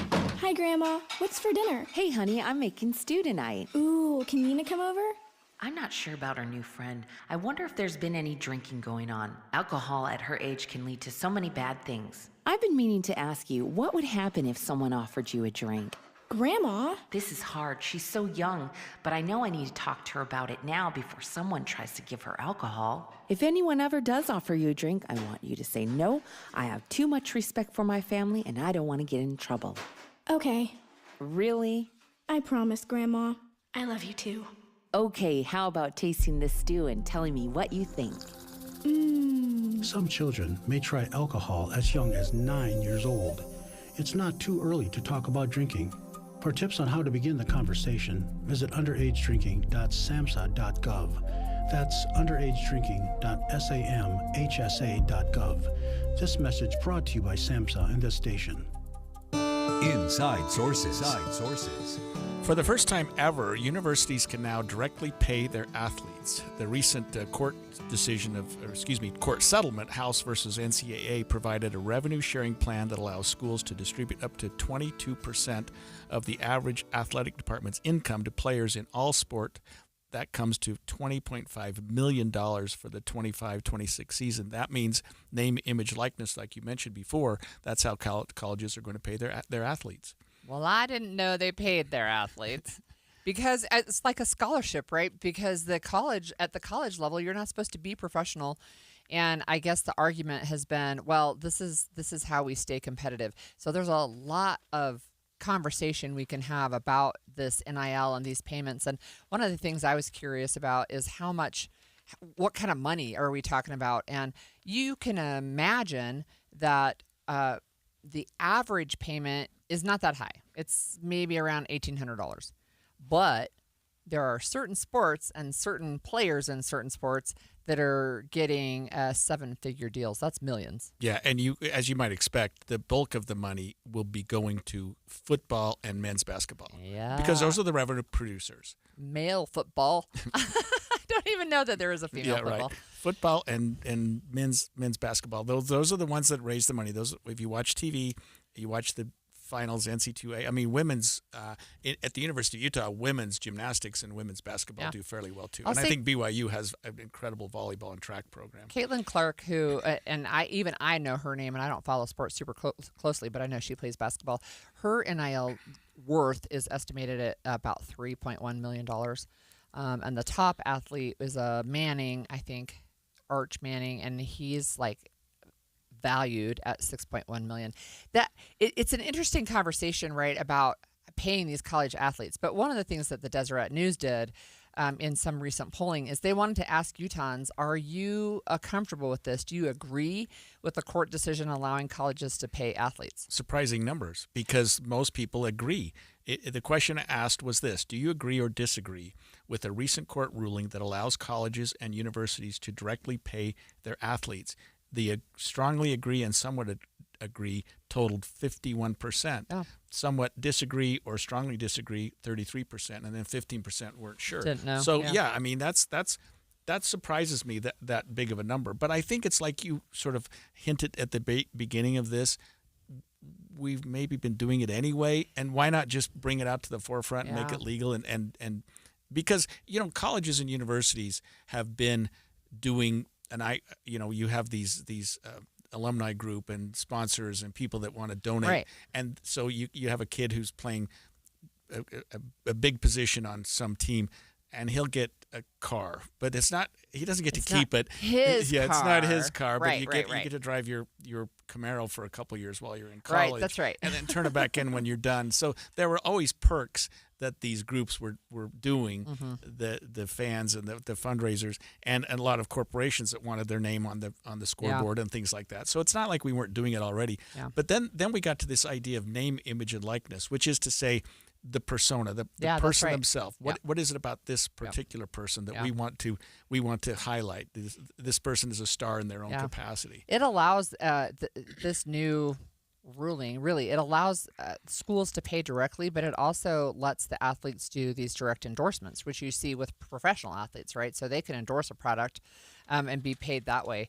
So there's also something, the way they do it is revenue sharing, right? So there's kind of a bucket of money, and then they divvy out the money that way. And it's one of the ways that they get around the idea of having to make this public information. So that's an issue that has really been a big deal for some people, is these NIL agreements are not public.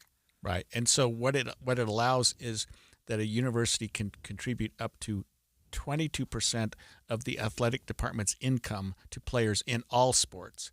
So at the University of Utah and BYU, that totals, I think both schools were saying something like $20.5 million. Right. I mean, that means their budget must be big, awfully big.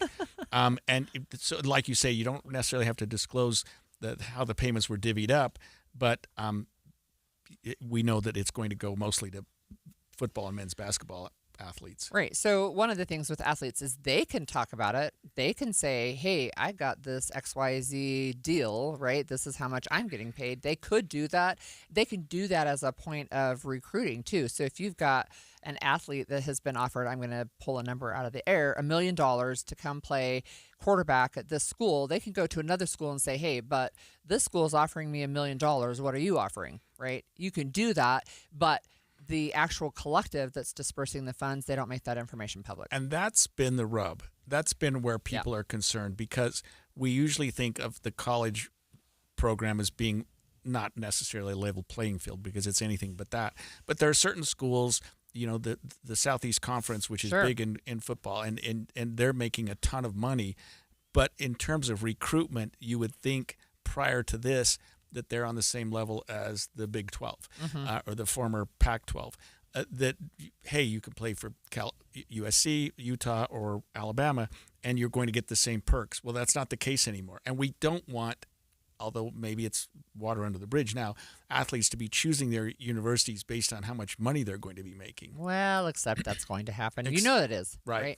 Yeah, it is going to happen, and I don't know. Maybe it will work itself out. I mean, it's I say limited. It's $20.5 million. But think about who we're talking about too. They may be 20 years old, right? And you're talking about, okay, we're going to give you $1 million plus these other perks, right? Yeah. or $2 million or whatever, right? So that boy, President Trump had to weigh in because, of course, he had to weigh in. And he signed an executive order. So his executive order that he signed last week, it just said he wants to preserve but expand college sports where possible. My administration, quote, will therefore provide the stability, fairness, and balance necessary to protect student athletes. But one of the interesting responses to that is attorneys for athletes say, we don't need your help. Yeah, Thanks. right. Well, and so let's look at it from the other perspective, which is this. These athletes are making a ton of money for their universities. I mean, the football budget. That's also true. The football budget at the University of Utah or BYU, which are big programs. I mean, we've got a lot of big programs in the state, but those are the two bigger ones. They both play in the Big 12. They're getting a huge amount of money, and it's because their athletes are doing all this work. We know the coaches make more than the presidents of the university. Yeah, that's true, or most of our other government employees. Well, yeah. But so maybe there's something to be said for, hey, they're earning all this money for the university. Maybe we can give something back to them. Yes, and yeah, I mean, yes. And I know where you're going, which is they're getting an education, they're getting a scholarship, they're getting a lot of other things. That's a perk. That's worth a lot of money. Let's face it. I'm thinking of it from a mom perspective, and I haven't actually seen this out there somewhere, but I'm thinking my kids as 21-year-old or 20-year-old young men, they don't really have the brain development to make a lot of good choices. And if they were given a lot of money, yeah, sure, they would go out and they would sacrifice the body to be a good athlete. They would do that. But are they going to be able to make good choices with that money and what they do with it? And, sometimes I just think we create these artificial levels of privilege where they didn't necessarily need to exist. But, that's just Holly. Well, no, I appreciate that. You would hope that the kids and their parents and their people that are taking care of them would set something up so that the person, I mean, even if you're getting, let's say, $100,000, I mean, that could go so far for a young person. Yeah. In terms of helping them get their career started or other things like that. Yeah. And, if you could put it away, but if you go buy a new Lamborghini the day after you sign, then you've thrown it away. And I think I think for me, you start to then track it back. So what's going to happen now at the high school level? What's going to happen at the junior high level, right? Are we going to start to have this bifurcation really of people who are spending a tremendous amount of money getting private coaching and training so that their kids, even more than they already do, because it already happens, but spending more to get them into club sports, et cetera, so that they can now make these, really big NIL deals? So we've been working together for 2 months. This is the first time we haven't been 100%. lockstep. We're in trouble. Well, we need to find more stuff to disagree I guess so. on. Right, then. there you go. Well, the U.S. House is currently in recess, but that doesn't mean our own representatives aren't working. Congressman Blake Moore just held a town hall, and he is planning on joining us. Stay with us on KSL News Radio. You can stream on the KSL News Radio app, sponsored by @YourServicePros. It's 11:30 at KSL News Radio. I'm Verl Johansson. KSL's top local story this hour. UDOT is looking for your input on their recent projects around East Salt Lake. They have a survey open for those who commute to, live in, or study around the area. Region 2 Deputy Director Lisa Zundel says the questions only deal with projects that have been completed, since they want to know how people feel about the end results. We are asking questions about how these projects change people's quality of life. Did it reduce your commute? Did it increase your commute? Did it make it so a roadway was more walkable? If you want to have your voice heard, the survey is open until August 6th. Our top national story this hour from ABC News: Russia has attacked Ukraine's capital city again. According to a military official, more than 24 locations were hit around Kyiv, and at least 6 people died. ABC News contributor and former Defense Department official Mick Mulroy says the drones and missiles Russia used has the capability to do the most damage. President Trump had referenced this type of activity before. It looks like President Putin didn't get the message, and he's going to continue directly targeting civilians. And he is also making some gains with his military out in the east. Mulroy says we need to see more offensive and defensive weapon systems going into Ukraine before any ceasefire talks restart. Your money at this moment: the Dow is down 174 points, the S&P just up 1, the NASDAQ up 69. And coming up, another week in the 90s. KSL weather is next. KSL News Time, 1:31.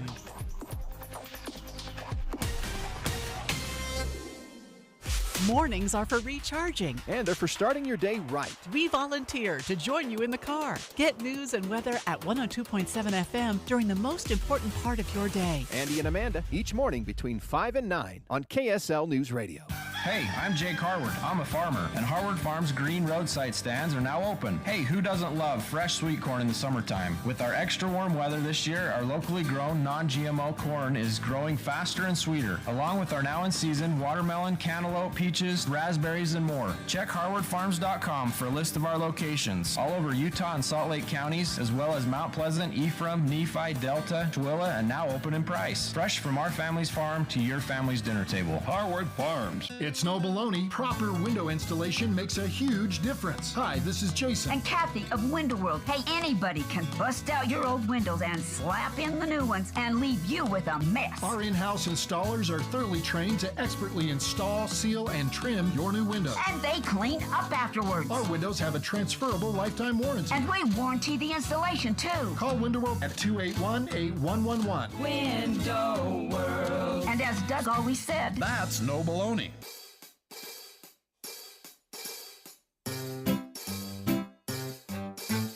1-877 Cars for Kids. KARS Cars for Kids. 1-877 Cars for Kids. Donate your car today. 1-877 Cars for Kids. KARS Cars for Kids. 1-877 Cars for Kids. Donate your car today. Donate your car today at carsforkids.org. That's cars with a K. Your car, running or not, can be picked up as soon as the next day. You'll get a maximum tax deduction and a vacation voucher. 1-877 Cars for Kids. KARS Cars for Kids. 1-877 Cars for Kids. Donate your car today. Now accepting donations of land, homes, buildings, or any kind of real estate. Looking for something fun to do? Then elevate your excitement this summer at the Utah Olympic Park with a Gold Pass. Feel the adrenaline rush of reaching speeds up to 50 miles per hour on extreme tubing. Fly high above the treetops on zip lines. Take a ride down the famous Alpine Slide. All the amazing summer activities are open daily from 9:30 a.m. to 5:30 p.m. Details and tickets for the ultimate Gold Pass this summer. Visit UtahOlympicLegacy.org. That's UtahOlympicLegacy.org. Feeling a little adventurous? Why not try a summer bobsled experience? It's the ride of a lifetime. The Summer Bobsled Experience lets you cruise down the full-length Olympic track used during the 2022 Olympic Winter Games. Driven by a professional pilot, you'll experience 15 turns and reach speeds up to 65 miles per hour. It's truly a ride unlike any other. Details at UtahOlympicLegacy.org. UtahOlympicLegacy.org. Picking weather together, brought to you by Mountain America's Double Rewards credit card promotion. Here's Ricky Meese. If you're making your way southbound on I-15, we do have construction delays right in the work zone as you go from the Kaysville Ponds down to about Park Lane in Farmington. All clear on your Salt Lake County freeways, but road work causing lanes to be blocked, as well as lane shifts in downtown Salt Lake City, 4th West between 5th and 3rd North. No matter the weather, your feet can feel fantastic. Find the Good Feet location nearest you at goodfeet.com. Ricky Meese in the KSL Traffic Center. Well, today's high is looking to hit 97 degrees with partly cloudy skies. We cool off a little bit to a high of 95 on Friday and Saturday before hitting this week's low high of 93 degrees on Sunday. Right now, sunny skies and 89 degrees in Salt Lake City. I'm Burl Johansson from the KSL Common Spirit Health Studios. Listen online at KSLNewsRadio.com. We're Utah's news, traffic, and weather station. The all-new Inside Sources. Inside Sources. Your inside access to the people and policies shaping Utah's future. Here are Greg Skordas and Holly Richardson on KSL News Radio. Last week, House Speaker Mike Johnson announced a recess for Congress, saying, well, let's give them a little time out. And you would expect that some of them would be out golfing or enjoying themselves. Not so with Utah's own Blake Moore, who took yesterday to speak to the media at several chambers of commerce in Ogden about questions involving the Epstein files, immigration, Trump's tax bill, I mean, anything but a vacation, it would sound like. I know, right? And we are actually lucky to have Representative Moore on the line with us. Thanks for joining us this morning, Representative. That's far too kind, and I'll make sure I get around to golfing too. And the Cornberry Tour right now is actually going on at the Ogden Country Club. So all like the almost professional PGA golfers they've got a great tournament, and the place is looking amazing. So Well, that's good to know that you'll get some golfing. I wondered if you could talk to us a little bit about what you felt like the most important topics were that you were able to address yesterday. For me, I held a pretty large roundtable for chambers of commerce throughout the northern part of the state, Salt Lake, all the way north, and that's still the number one most important issue. The fact that we have pro-growth tax policy that's been made permanent is a significant thing, and it's getting drowned out with all of the other like little snippets of things that are going on. Not that it's not important, but like that is monumental. And it is going to give confidence to individuals and businesses, small and large, for the foreseeable future. And in Washington, usually things are on like a chopping block. It's like a 4-year, we can do it for 4 years or this. And then the next election cycle, things are going to change for people's tax policy decisions that they have to make. This is going to be something that gives a lot of consistency and confidence. That's still what I think is the most important. And when you addressed the business community yesterday, did you get the sense that they understood that, or were there questions that maybe they were not comprehending? No, the business community has been strongly understanding of what was at stake at the end of this year. Like the vast majority of provisions that were in place from 2017, they were all going to expire, and by getting this bill done, we made it so we never had to experience that. That would have been, think if it would have expired for the year of 2026, and then we worked to get things back on for 27. I mean, accountants and CFOs and everything would have been through the ringer if that would have happened. But we're going to add some real simple consistency enhancements where we could. A few new ideas, like no tax on overtime and tips, and those are going to be communicated broadly for political reasons, but they're a bit of an unknown. And so we did those for a few years, where the other stuff that we have good data, a strong track record, they've been strong revenue growth. It's important to remember when you make taxes competitive, when you reduce taxes and make them in a competitive range, we actually still see revenue growth in our tax revenues, which is something we want to continue to see. So that type of stuff that we've been able to monitor for the last 8 years, we were able to make that permanent. And we've got some new things out there that'll be a little bit more of like, we got to see how this works and make sure there's no gamesmanship going on. And then you see there'll be a 4-year period, and then from there, new things like the Trump accounts. Those are an idea that's been existing for a while, but nobody had the guts to be able to do it, and we just did it. We're going to seed babies when they're born in the next 4 years. We're going to seed them $1,000. And hopefully watch them experience compound interest over time. Essentially, they're going to be investing in their IRA 30 years prior to what they would have otherwise done. Because usually when you're about 30, you start investing in your IRA or a particular 401k. We're going to start that 30 years earlier. And so those are some new awesome ideas that I think the business community understands. And to some degree, folks out there, they get what they can get from various media outlets. But when you really look at the details of this bill, there's lots to be positive about. So, Congressman, just to let you know, the sound kind of is going in and out, and sometimes we can hear you very clearly and sometimes not quite as much. So I do want to ask you a little bit about Medicaid, and I have a concern that I wonder if you can address. If you want to just talk about Medicaid briefly, and then I'll ask you my question. Yes, absolutely. Medicaid is going to be something that's discussed a lot, and particularly over the next 18 months until these policies that we put in place come to fruition, because there's a whole 18-month line where they will,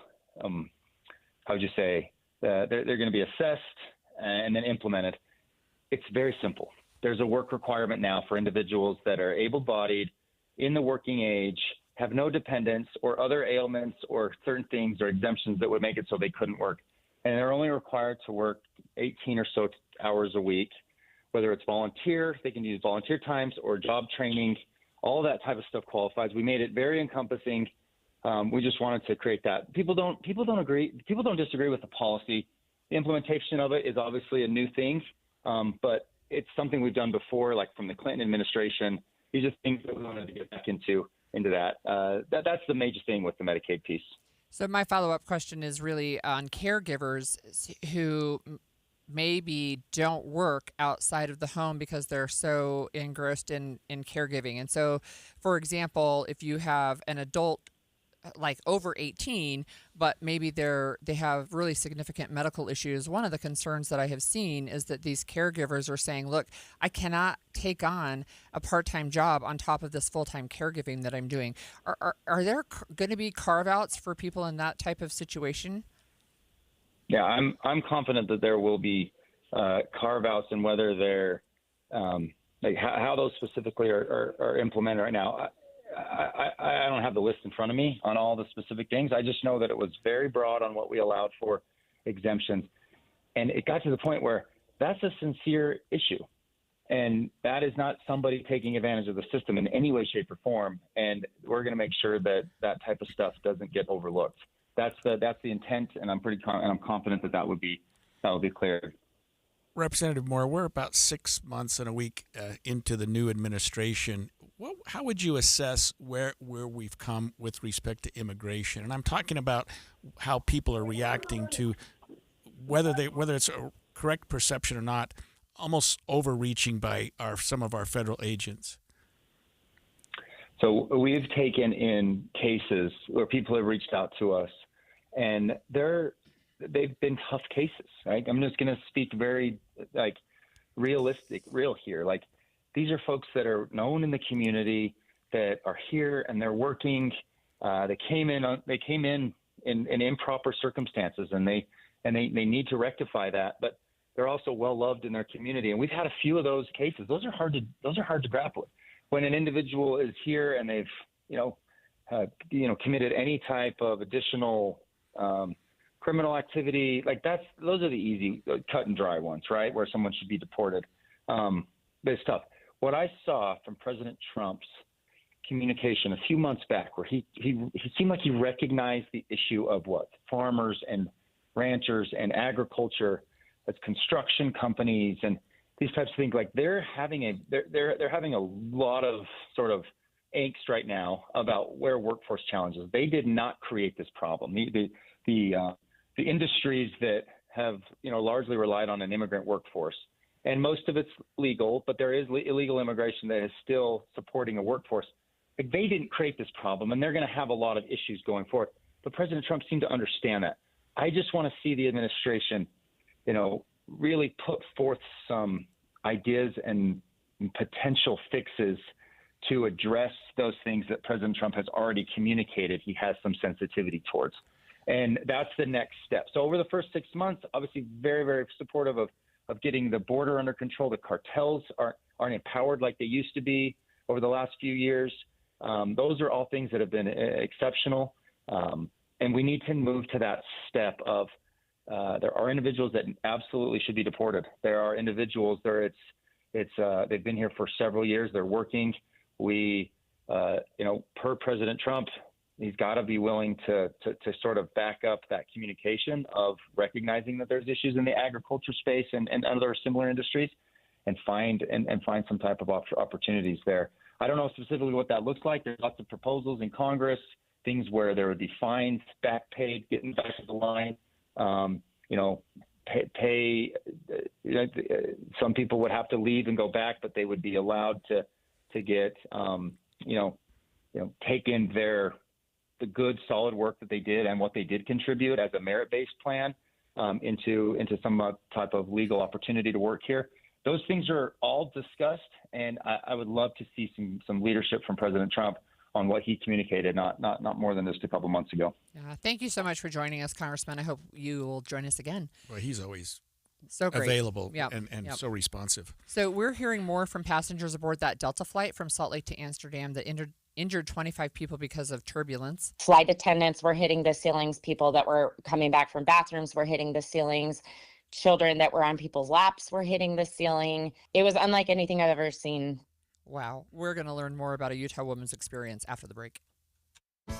Home sellers, do not lose money selling your home the old way. Make more money when you sell your home with a Bank Buster loan. This is Rod with the Save Right Realtor team at Realty Path. Average interest rates are in the mid to high sixes, but Save Right Realtors will market your home with a fixed rate as low as 4.75%. The ultra-low Bank Buster rate gives buyers monthly payments that are hundreds less than comparable homes. When your home is much more affordable, you get a larger pool of potential buyers who can buy your home. When buyers compare homes and see your home is hundreds less per month, you'll get a quicker offer and a higher sale price. Do not lose money selling your home the old way.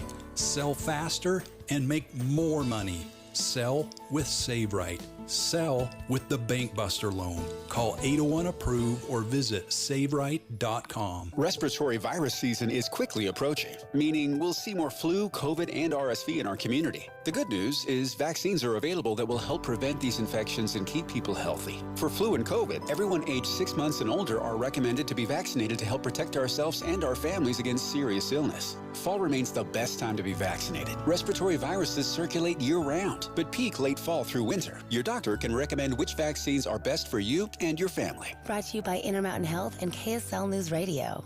You're listening to Leaf Filter Radio, and the guru of gutter protection himself, Chris Coonahan, is here to take your most pressing leaf-related questions. Hey, everybody, Chris here. I understand we have Ron on the line. Ron, where are you calling from?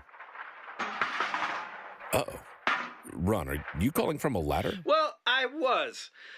I wanted to ask Chris what I need to do to get my gutters ready to have Leaf Filter installed. Oh, Ron, you don't have to do anything. A Leaf Filter Trusted Pro will come out and clean out your gutters, realign and seal your gutters, and install Leaf Filter, America's #1 gutter protection system. So I didn't need to get on this ladder? Ron, Leaf Filter Trusted Pros are in your neighborhood and ready to help. Just visit leaffilter.com/deal to schedule your free gutter inspection and get up to 30% off. Thank goodness. What was that site? That's leaffilter.com/deal for your free gutter inspection today. See representative for warranty details. Promotion is 20% off plus a 10% senior or military discount. One discount per household. I am not a rich woman, but I feel like a rich woman every time I go in my closet.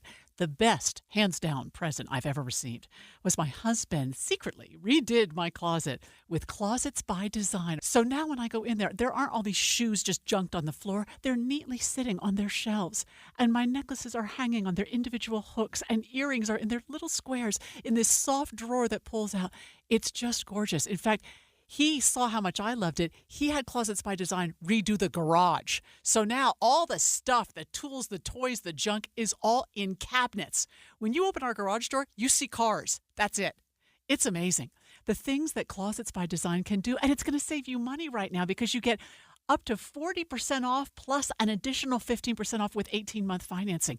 You can do so much with your closet, much more than you realize, with this wonderful Utah company, Closets by Design. Find out more at 1-800-BY-DESIGN or closetsbydesign.com. This is Derek Miller speaking on business. Since 1984, Double D Distribution has become an integral part of Utah's landscape. What started as a one-man trucking dream has grown into a team of over 40 drivers operating more than 40 trucks and 100 trailers. Vice President Skylar Drube joins us with more. At Double D Distribution, we proudly serve local projects and freight across the U.S., specializing in hauling key materials for Utah's roads like liquid asphalt and emulsion, as well as agriculture, propane, dry goods, and refrigerated freight. But Double D is more than trucks and freight. We're a Utah company through and through, headquartered in Salt Lake City near the airport, with a facility designed for drivers, 24/7 lounges, showers, and even a full kitchen. We believe drivers are American heroes and empower our team with top-tier equipment, supportive leadership, and a tight-knit culture. Beyond business, we're invested in Utah's communities, supporting local construction, agriculture, and supply chains daily. Our commitment, ensuring roads get paved, goods get delivered, and teammates get home safely on time, every time. Learn more about our mission, meet our people, or explore career opportunities at doubleddistribution.com. We're proud to drive Utah forward. Double D Distribution is committed to driving Utah forward by delivering critical materials safely and reliably. Their mission to support local infrastructure and communities creates meaningful jobs while ensuring that Utah's roads, businesses, and families thrive every day. I'm Derek Miller with the Salt Lake Chamber, speaking on business. Any Hour Services can make sure your AC keeps you cool this summer. Whether you need a tune-up, repair, or just a second opinion about replacing it, call Any Hour Services or visit anyhourservices.com. The new Inside Sources. So a Utah woman we just heard as we went to break, Heather Lorkey, was on the plane that was headed from Salt Lake to Amsterdam. She just spoke with KSL News Radio's Eric Cabrera about her experience. Let's listen to a little bit. To Amsterdam, and it was a little less than an hour into the flight, and they were starting dinner service. It was an evening flight, and without warning, about 55 minutes or so into the flight, without warning, we weightless. Everything that was not seatbelted in or basically put in a bag, maybe in an overhead bin, hit the ceiling, came back down, and it was multiple times. The carts hit the ceilings. The flight attendants were hitting the ceilings. People that were coming back from bathrooms were hitting the ceilings. Children that were on people's laps were hitting the ceiling.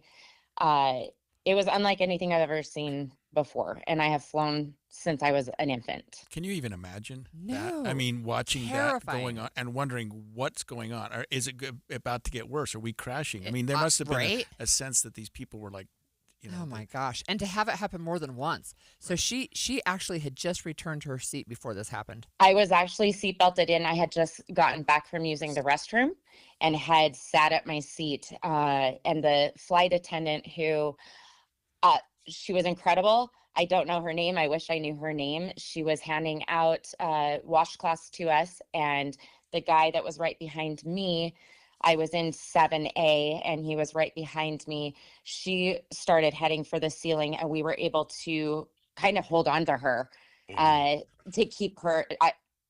How nobody was killed, I don't know, because hitting a ceiling, necks could snap, things like that. It was crazy. Yeah. So I was actually seatbelted in at the time, and I am so thankful because we had no warning. There was not bumps before this. It was not a turbulent takeoff. You have your normal bumps that you have as you're getting up to altitude, and that was it. There was zero warning. That kind of speaks to the idea that we heard at the top of the show that this was a clear air turbulence, that they just didn't know they were going into this pocket. Going right into it. We know that there were 300 passengers on the flight, and we know that 25 were hospitalized. She did say, you know, we're lucky that nobody was killed. died. We don't know how badly anyone was hurt, but it seems that maybe I'm just being optimistic that there weren't really, really serious injuries. Yeah, it's hard to know at this point, but she did describe more of the chaos that was on board. The screams were like, I can't stop hearing those of people just screaming. And it was just every time we were dropping, we were weightless in our seats multiple times and all. It's not funny, but it's a weird thing to describe. But everything that was on my nightstand next to me was up in the air, almost floating a couple of times. And then everything shot forward and went to the front of the plane. I'm missing all kinds of items still. And the screams from people that was the crazy. And you're just hearing glass shatter left and right. And the pilots, who were absolutely incredible, every single person that was on that plane that worked for Delta, nobody was getting on the intercoms to say what was going on, as I'm sure the pilots were doing a trillion different things at once to make sure that we were all safe. But the flight attendants who had broken bones, they were walking around asking every single person if they were okay. There was also, they asked for a caress. That was the only ones that were getting on the radio out in the intercom, asking if there was doctors on board. And there were two that were sitting in front of me that immediately went and gave medical assistance to the people that were bleeding and needed things right away. So you can imagine, we talked about they went up 1,000 feet in 30 seconds and dropped 1,300 feet. And again, I mean, she describes it almost like a roller coaster. They just kept going weightless and then slamming back down, weightless and slamming back down. But she said it in this most recent clip, but we'll listen again. She talked about the staff support on board. The people of Delta, the pilots, the employees that were on board with us were the most compassionate, kind, and incredible people that we were surrounded by. Once we landed, there was police, firefighters, paramedics, you name it. They were coming on board and they were checking every single person that was on the plane. It was, for as chaotic and scary as it was very smooth. Got to hand it to the flight crew, the people at the airport there, and they ended up landing in Minneapolis, St. Paul, I think. Yeah. But people were ready for them. Sound like the ground people were ready. Yeah. Like, this plane's coming in. It's going to have some injured guests. Let's get on board and get them helped as quickly as possible. I'm sure once they stabilized, the pilots were on the air saying, "Hey, this just happened, and we know we've got some big problems." Would not believe what happened. Never even heard of that. Right. That level of Thank turbulence. goodness, right? I mean, holy cow, frightening. Totally scary. Okay, we're going to take a pivot and go to my fun facts of the day. Good. Wonderful. So today is National Avocado Day. Do you like avocados? I love them. I love them too. And some people don't like the texture. They think they're kind of slimy. But my husband served a church mission in Brazil. And when he was describing to them how we ate avocados in the United States with like salsa, or we put salt on them, they looked at him like he was a crazy person, because they use them as sweet things. So they'll put them like in their morning smoothies, or, and they'd put sugar on them like we would put salt on them. And sometimes, like, we're used to these little tiny ones, relatively speaking. He had some that were as large as his head. Holy cow. National Avocado Day. I love avocado. So, okay, today is July 31st, and on this day in 1715, a hurricane off the coast of Florida sank 10 Spanish treasure ships that were carrying literally tons of silver and gold coins. Did they find them? Like in the 1960s. Okay, somebody So went and they dug did. them up. They did. So they actually Spain sent people back to try and do as much as they could find, around the same time in the early 1700s. But they really didn't start doing it until the 1960s, and it's called the Treasure Coast in Florida. So there you go. Right? Wow. Yeah, interesting. Also, on this day in 1965, so actually she's turning 60 years old today, J.K. Rowling was born, and her most famous protagonist is who? Harry Potter. I was going to say, help me with this one. On this day, she gave him the same birthday. So on this day in 1980, Harry Potter was born the same day as the writer that created Harry She's Potter. She's 15 years older than him. Yeah. Interesting. So what's funny, too. Are you a Harry Potter fan? I really loved Harry Potter. Yeah, actually. And we took Jazzy, our 11-year-old, I took her to go see the interactive exhibit that's up by the mall in Sandy. And she really had a lot of fun. And so then we were like rewatching some of the movies. She said, "Can we watch them all in a row?" And I'm like, no, absolutely not. And then one more fun fact. On this day in 2017, Anthony Scaramucci was removed as the White House communications director after less than 2 weeks. And so now he's all over Twitter, and he jokes about how long did he last? He lasted 2.5 Scaramucci's, right? Because he just makes fun of it. It's so funny. It's a method of timing. Yeah, the it Scaramucci. is. Yeah. Interesting. I love your fun facts every day. Well, ending up on a good note.